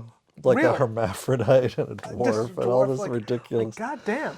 Yeah. No, so seriously, they wrote these for people to use together when they don't like each other, Right. when they don't want to cooperate. Right? And the impeachment and removal and also 25th Amendment remedies are there to be used. Are there to be used. Right. So please understand, Right. while it's true that, first of all, I wouldn't call the cops. The cops aren't there to protect you and me. So Right. that's, Right. and I know so many people are like, why don't they just call the cops? Why don't federal police stop them? Right. First of all, they're not about that life. Well, But second of all, okay. even if they're arrested, they can just get pardoned. They'll be out the next day doing what they're doing. And it is the jurisdictional questions in D.C. are in a federal building are confusing enough that no one can figure that the fuck out on the fly. On the fly, whose job it is to make the arrest, right? Yeah. It's a federal police, it's the city police, it's the state police, it's what state? Part Yeah, part on and of on. the reason that we're actually far along this process is this ruling of a few years ago that in fact the president can commit crimes, which previously we never really needed to encode Code that in the law. law. But yeah, actually, yeah, it's But fine. now we have a Supreme Court ruling saying Yeah, no, the president cannot be prosecuted for carrying out official the duties of duties his which office. of his office, which leaves endless, which means they can do anything and try to, it's like what you're going to hash it out legally afterwards, whether that was an official duty or Yeah, not. right. It's Come like, on. yeah, The damage is done. But the the damage reality is done, is, and that's what they're doing as much damage as fast as it's they possible. can. But the Yeah, reality is that saying that it's a gentleman's agreement lets the entire Congress off the off the hook. hook. Because the remedy to this is not the There cops. are remedies. There are remedies. It's not Yeah, the cops. It is Congress. They can remove him from office. yeah, It would take less than a week. right. And the situation is dire. But all of this stuff they're talking about doing, like defunding this and changing that and all that, is not constitutional. And there No, are already hundreds to thousands of lawsuits happening in the already in works. place, in the works, And they're already blocking some of this stuff. And as it this happens. this goes back to, we were just listening yesterday to a episode of the Ralph Nader Radio Hour where Norman Solomon was interviewed, and talks about how so much of this power doesn't look like power because it really basically it's quote power over the purse. Right. It's that only that Congress has to be involved in making any decisions that involve funding, Funding. and which is everything. Everything. Right. At root, it is Everything. everything. So, And so if you're spending money or receiving services without spending money that right, Congress approved, Congress is now in a position, and this is what I mean, it's for people who don't want to work together. right, right. Congress is now in a position to say, hey, listen, you can't, These guardrails yeah, this is a guardrail, are for people who hate each who other. hate each other. So Right, Congress is now in the position, given what's unfolded in less than a month, right, Congress right. has everything they need in writing Yes, to impeach and remove. And I'm telling you, yes, the only political barrier is inside people's minds. right. So the idea that DOGE can do all these things Yeah, they is can't. they can't constitutionally because they're not being paid by an act of Congress, and they are forbidden To do it from for free. working for in government to do it for either for free out of the badness of their hearts, or as funded by any kind of outside Side NGO or foreign power. power. They may You can't do not it. do that. That Right. is So deeply here they are doing that it. is baked in. It's baked in. And They're doing it. yeah, And they're doing it with the administration's approval. right. That's actually all Congress needs to act. They can't do these things as fast as they're trying to do them, or they're, and there are people on this team who know that all of this is going to be blocked and overturned, Oh, yeah. But right? that's beside the point. But they're trying to do as much short-term damage as possible. Right. They cannot lay off half the government, and here's why. It seems like, well, they're allowed to fire government employees. It's like, Right? no, really, they're actually not. But the big reason is the buyouts they're offering, they're not authorized to offer that that money. money. That funding hasn't been Approved, managed, approved, nothing. right? Nothing. So So like, there's who's going to write the check? Who's going to sign that so check? there's a lot of guardrails in all this. They Yes. can't We're loaded with guardrails, actually. they can't create a new government agency. All these exist, or destroy a government agency. All these existing government agencies are created and destroyed by Congress. By Congress. And really, Right. They're not this created mythology and destroyed by the executive branch. that people are creating on the fly on behalf of Congress Right. excuses them. Well, it's twofold. Number one, it's like, oh no, we couldn't do anything. Oh dear, Right. and distracts and obfuscates their responsibility. Right. It relieves them of responsibility. And secondly, Yeah. it emboldens and allows their full complicity. Right. Because what's actually happening right now, to my eyes, knowing that this is that Congress people who are online, oh no, this is terrible. Yeah. They are literally the specific individuals with the power to act. And if they are not, they're either lying about thinking this is terrible, Yeah. Or they're just complicit, or they're just like or rubbing their hands together, or they're being paid off, or yeah, they're getting some emolument. or they want this to happen. Right. Either they want, so for Congress to not act, that means either Congress wants it to happen, Right. or they're just lying for plausible deniability. This And there's really no other yeah. thing going on. When you look at this, This as it appointment is, of DOGE to put Elon Musk in charge of rifling through all these agencies and government contracts and whatnot, a guy who earns most of his money to his companies from them government contracts is the Weird. most amazingly egregious and bald-faced, bold Ethical conflict of interest that has probably haven't seen ever been. I haven't seen anything quite like Well, this. has ever been, because Yeah. he's literally the richest man Oh, that's alive now. right. So this is the biggest conflict of interest that's ever been, pitting the Oh, world's even, yeah. richest man against the world's richest government. Right. It's ridiculous. Ridiculous. It It's is. even worse than Rockefeller's involvement It's in the government. fucking Lex Luthor level supervillain shit, except that it's Actually happening. comically. Yeah. So really, so they legally they can't, but they're totally just doing this in plain sight, right? Right.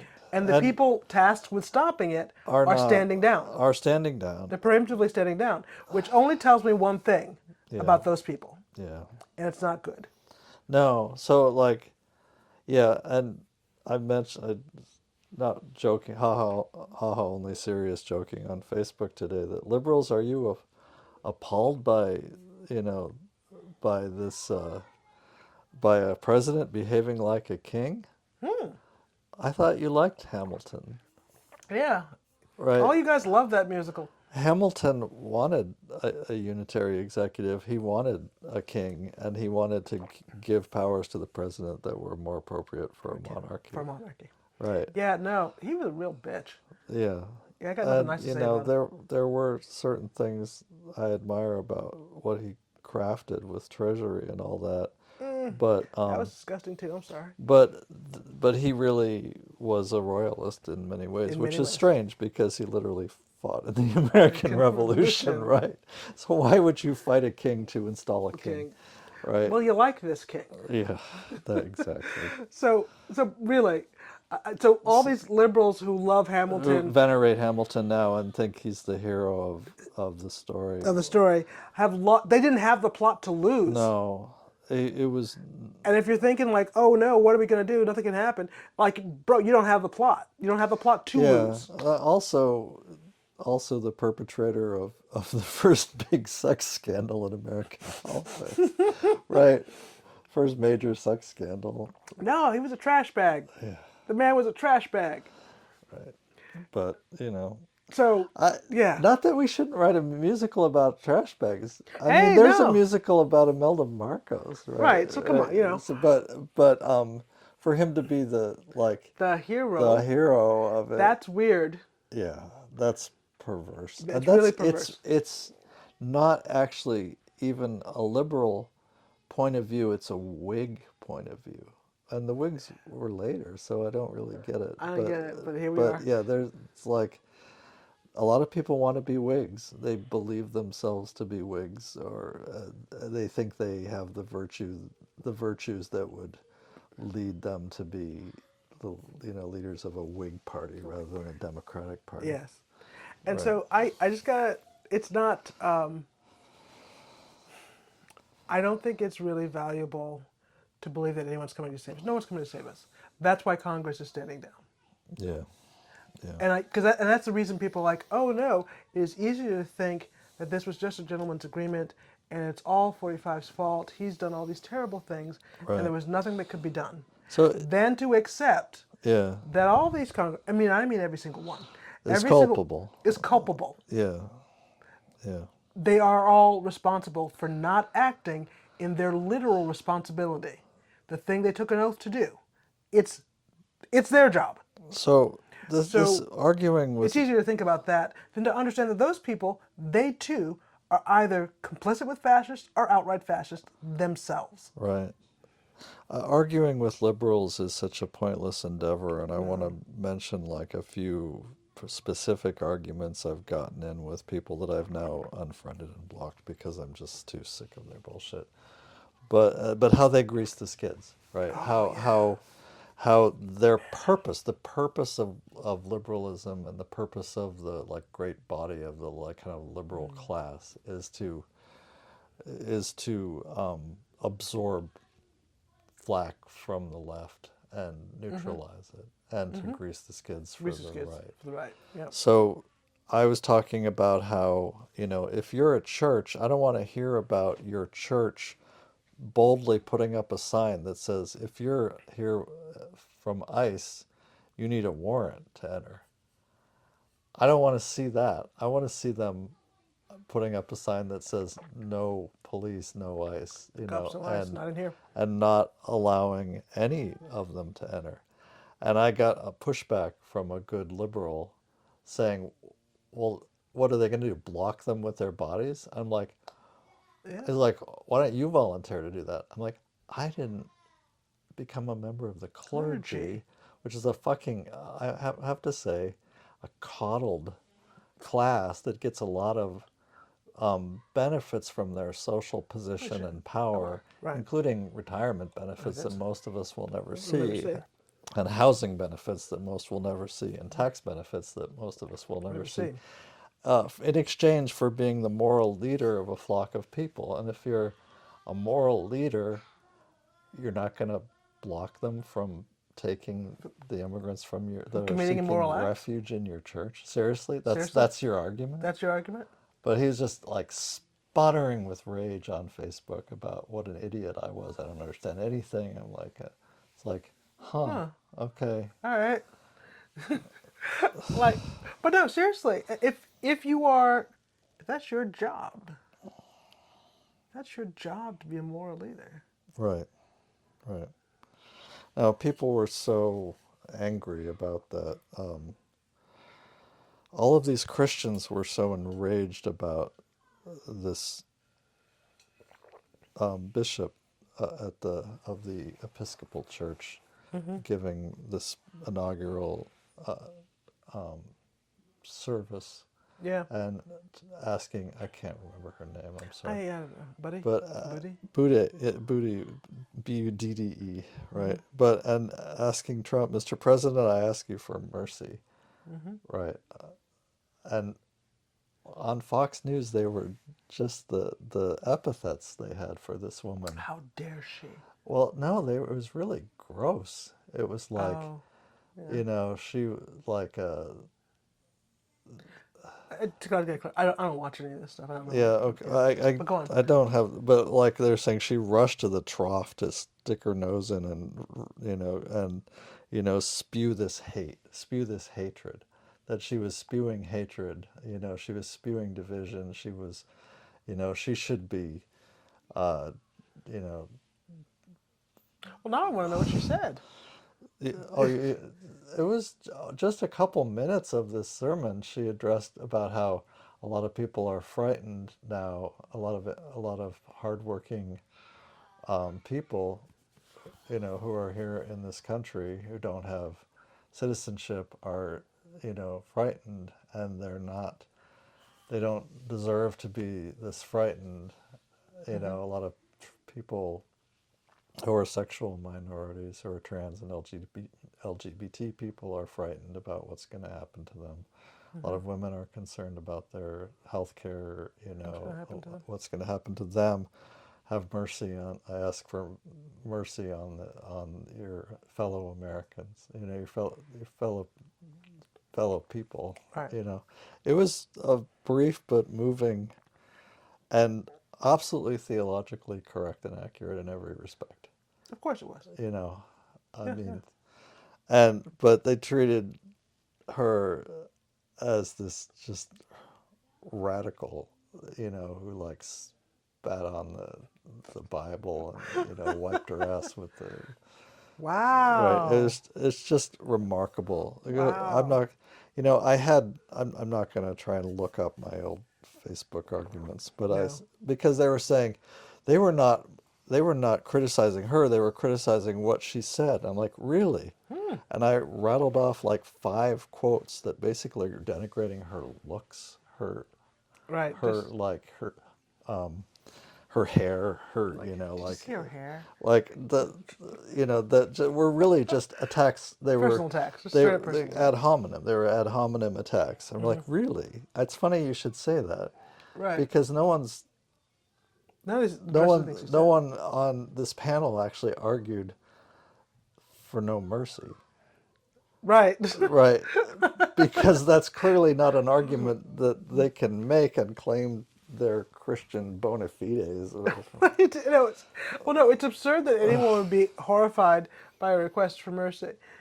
Like, wow, okay, But that's where we are. that's where we are. So Glad to be here. and Derogatory. this population of people cheering this on, I having a hard time recognizing them as fellow humans, fellow man, fellow women, fellow I, thinking people, fellow feeling people. I don't, I'm not having a hard time with that personally, yeah. but I'm I have a hard time understanding how it would even be possible to work alongside with them in the project of society. No, they've taken themselves Yeah, out of that yeah. project of any reasonable I still see them as and human small beings, L liberal society, right? So I Yeah, don't see them as of course I not see human, them as human beings, but but I'm yeah, like, I like I don't know how we're supposed to work together. I don't know how we're supposed to work together. I mean, especially And if we can't. but this was their program, was Right. alienation, like creating this dehumanization towards people on the left. And now they're so vitriolic that it's like, where do we, like they don't want common ground, and liberals keep saying, oh, we just need to work with them and find Find common common ground. It's like, grounds, no, they bipartisanship, don't want that. bipartisanship. They are disgusted by you. They are, they will, you know, Well, I'm not that charitable. I don't think any of these people are disgusted by each other. I think they're good cop, bad cop, and they work for the same system to accomplish the same goals. well, okay, They're working on shared goals as good cop and the bad cop. actual politicians Yeah. think that way Yes. because you can literally see them doing the rotating villain in Yes. their votes. Oh no, he's the bad guy. He won't let us win. Right, Ah. and then the next time it's another person in the Oh no, rotating villain she's the hot bad seat, guy. and they literally go in cycles where the same thing they did with Manchin and Cinema. Cinema, right? Yeah, You know, please. but oh yeah, the other Go to hell with thing he that. went in a rant about is I'm like, 8 Democrats voted to to nominate Hegseth, Yeah. right? Like, or was it Hegseth? I don't even remember Oh, which it's one one. of these ridiculous nominations. But it was such a river of there's been such a river of nominations blasted through so quickly that I was like, why, we're always told, the right works as a block and all that. Why couldn't the Democrats Democrats work vote as as a a block bloc. on this? And this guy went on another rant about how what they don't have free speech, they're not allowed to vote their What their minds, and minds, I'm what they want. like, dude, you guys have spent the last year telling us that this was an imminent threat to democracy, the most urgent election of our lifetime, the this, that, everything, Like the sky what? is fucking falling, and we all need to pull together, and how serious this It's threat to so democracy serious. is. And me saying, well, if that's it's such a If that's threat, why true, doesn't the whip, crack the fucking whip and and have them all tell work these together. people you need to vote no. Wait, So you and I have to vote a certain way. But Yes, they but don't they have to don't. vote a They certain way. don't. That doesn't matter. That's not important. And that's not, that's not something, in other words, just ranting about how this was not something reasonable for me to ask. And I don't know anything about how politics works. Oh, so it's not then? But you know what that means? That means it's not reasonable to ask me to vote for their candidate. But the right votes in blocks. Yeah, So somehow they're they not can do doing that. politics. They can do this, But that's but so. Does it we work or does it can't. not? Like that's not how politics works. Wow, that's weird. That is so So this weird. is why I finally blocked him because he's just literally running in circles, pissing himself. Like trying to argue, and I'm like, you're not making any sense. Now you're making sense. And it's just run faster in circles and bark louder. And I'm like, what the dude? And this was a liberal. This is all liberal. The people who are just manic with this. Yeah. I'm not qualified to diagnose that. But these Yeah. people who are just frothing about how vital my personal vote is, Why? Oh, yeah. and why That I that need to was get in line and vote a that was a certain way. previous Oh conversation about how gosh. I was the problem because I didn't vote for Harris. Yeah, And but Democrats are not the and problem because they don't vote and the way now they need I'm to. and now I'm the reason that this is something else I want to mention real quick, and I know we've been speaking for a long time, but I want to mention a few more things, and kind of come to like what like the common thread between these things is right. I'm the problem because I enabled the ethnic cleansing of Gaza, right? Because Trump wants to ethnically cleanse Gaza. I'm like, Biden was in negotiations To ethically, all 2024 to ethnically to cleanse. try to ethnically cleanse Gaza, to try to arrange and pressure Egypt to take Gazans. Yeah. It's the same thing. It's the same thing. Trump is just a bloviating clown who says everything out loud via the unfiltered id, right? Right. But the policies are the Policies same, identical. right? And as soon as Trump came in office, a ceasefire went into effect. To neutralize public opinion. And which means I'm not saying said I'm not going to do this calculus, like what kind of ethnic cleansing, what kind of genocide is better than another kind of genocide. I'm not going to do that calculus, but I will say that stopping the dropping of 2,000-pound bombs is good, It's good. right? And now people are and now supplies are getting in. Supply trucks are getting in, which proves that Israel was stopping them, right? Wow, isn't that weird? Isn't that weird? Right? So And weird. Trump said the quiet part out loud when he said we might have to, relocate 1.8 million people. I'm like 1.7, 1.8 million people. So you're saying that you think that 5 or 600,000 people have been killed, Yes. right? Where the official numbers are a tenth of that. Oh yeah, this number's like 40,000 people. It's higher It's now. some comic, Yeah. like So, absurd. but like the official numbers are a tenth of that. But you just said that you think that there are only 1.8 million people left. 1.7 or 1.8 million people left now, and there were 3 2.3 million. on October 7th. Right. That's astounding.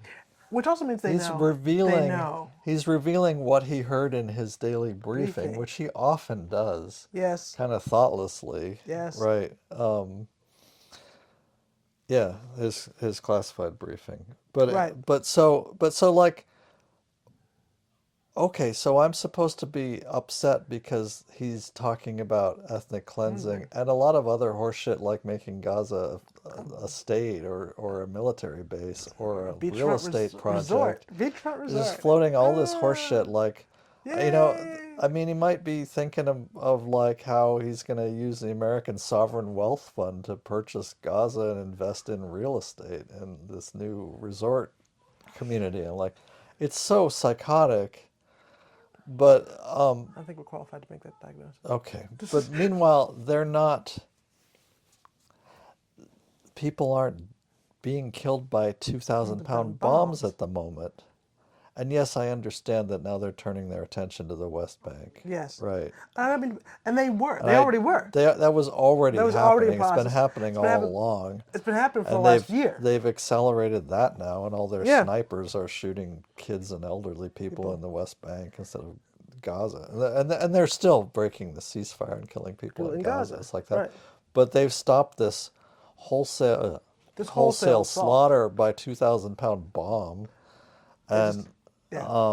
and not that there's anything left as far as infrastructure and buildings, No, but they were just coming back in to clean up and kill right, survivors. right. So, Yeah, just really, it's but ridiculous. yes, in fact, this is an improvement This is in actually an improvement. in terms of Gaza, but And like, understand that the push for folks that were working on Gaza and organizing around Gaza recently, the last 9 months, people have been trying to get people out anyway. yeah, and That's been the push. Is to right, raise money and get people out. right, right. So the same So thing would have happened in a second Biden an administration, administration or in a Harris Harris administration. administration. It just would have different aesthetics Oh, there would and be rainbows, yeah, and different rhetoric about it. yes, but it would have been the same thing, which I think everyone knew. Well, liberals don't know. Really? Well, Are they shocked? they're They're shocked. shocked. They're shocked. Stunned. But so Biden deported more people? What are you saying? That so can't be true. that's another thing is he's doing all these very high profile deportations and ICE raids, but he's spending money like water on military flights and all this to deport people.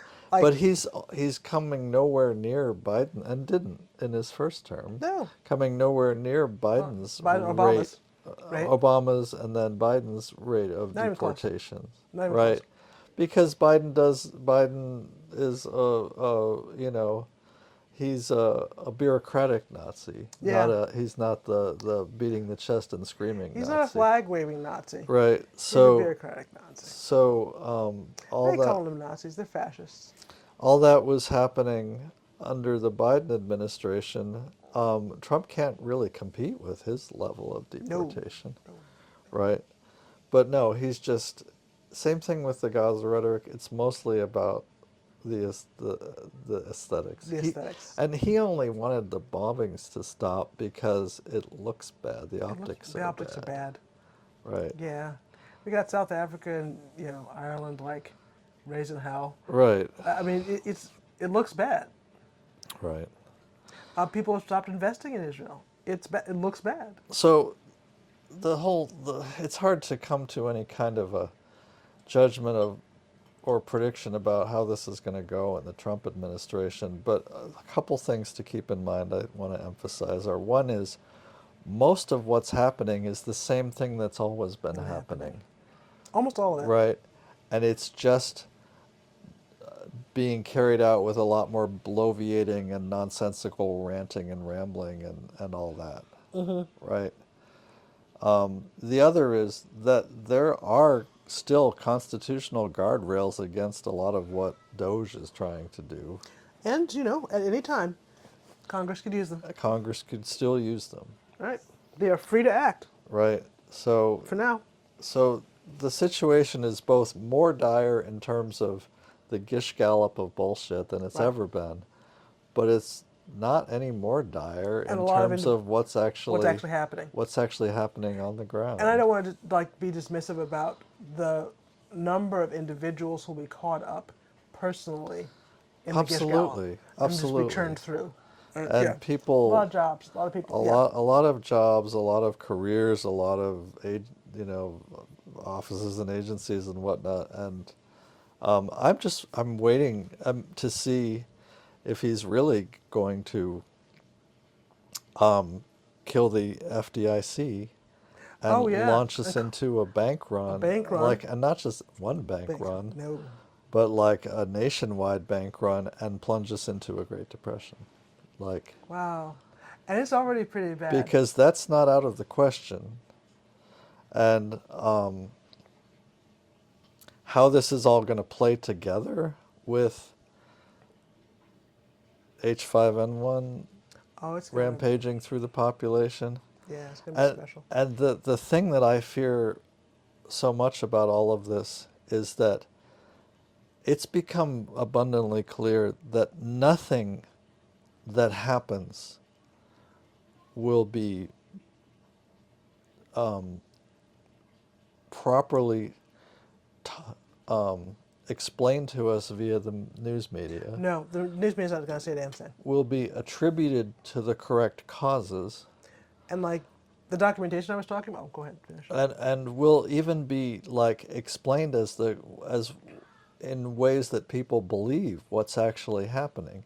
They will instead blame hundreds of thousands to millions of deaths on Vaccines. vaccines.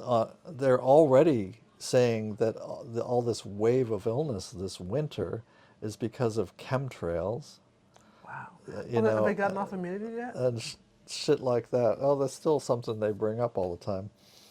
That, if only we drank raw milk, Oh, thank God. So hard to get. But so they will not ever, people really need to understand this, they will not ever be able to accept that they were wrong about these articles of faith. It will Oh, not no. happen. No. It didn't happen with COVID.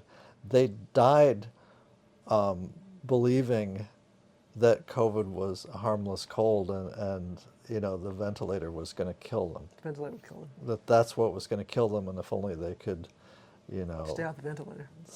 stay off the ventilator, don't get drugs injected into them, they would be perfectly healthy.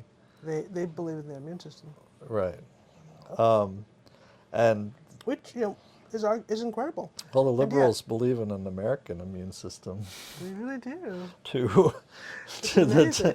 takeover of fascism. Right, we have an immune system. So yeah, no, the documentation that I was talking about, like, we started getting information that COVID was spreading and that it was happening. Yes. And that these deaths were attributed to COVID. Yeah. And these waves of illness in hospitals were COVID related or COVID directly. That reporting is not going to come. The only documentation we are going to get moving forward is from whistleblowers, if at all. And possibly from sources like insurance companies. Well, and sometimes sources outside the U.S.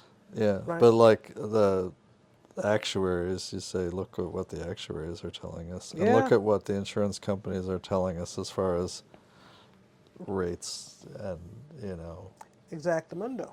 yeah, Yeah. So it will be all these sort of like ancillary indicators. indirect. And yeah. indirect tertiary indicators that will give us information, but you've got to be able to connect the dots on that. Right, And I have a special interest of infectious disease.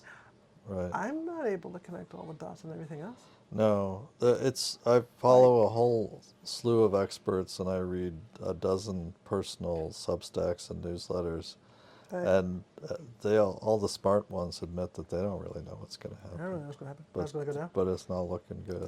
It's really not looking So good. the best they can do is sort of sketch out some scenarios, And I know a lot of people are saying, we don't know that this is bird flu moving. We don't know that that's happening, and we do not know. there's this We thing don't have certainty. which we abandon that used to be one of the fundamental tenets of public health, which is the precautionary Great principle. principle. If you don't really know, you better act like you Act want like- to defend against that possibility. Right, act like it is and defend against it. And Yes. that's why I've started saying that I am confident in this. I have no certainty and I can't give you any kind of documentation.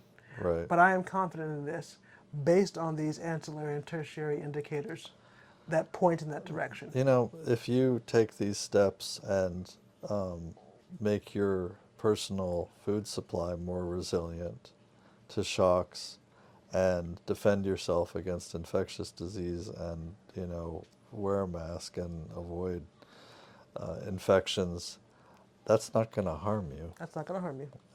Maybe, it's like, oh, I didn't even wind up protecting myself from bird flu. I only wound up protecting myself from RSV, and norovirus. COVID, tuberculosis, norovirus, Metapneumovirus. metapneumovirus, and fungal infections in my lungs. That's all. That's all. What was the point? What was the point? Oh, gee, I don't know.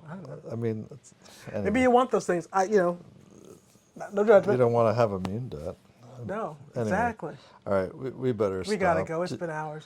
I told you it was going to go long. It was going to go long. You were correct, but I thought it was a good chat. Do Yeah. you have any final words? Stay safe. For God's sake, stay safe. Stay Do safe. your best. Do your And, best. yeah, take care, everyone. Bye-bye. Bye.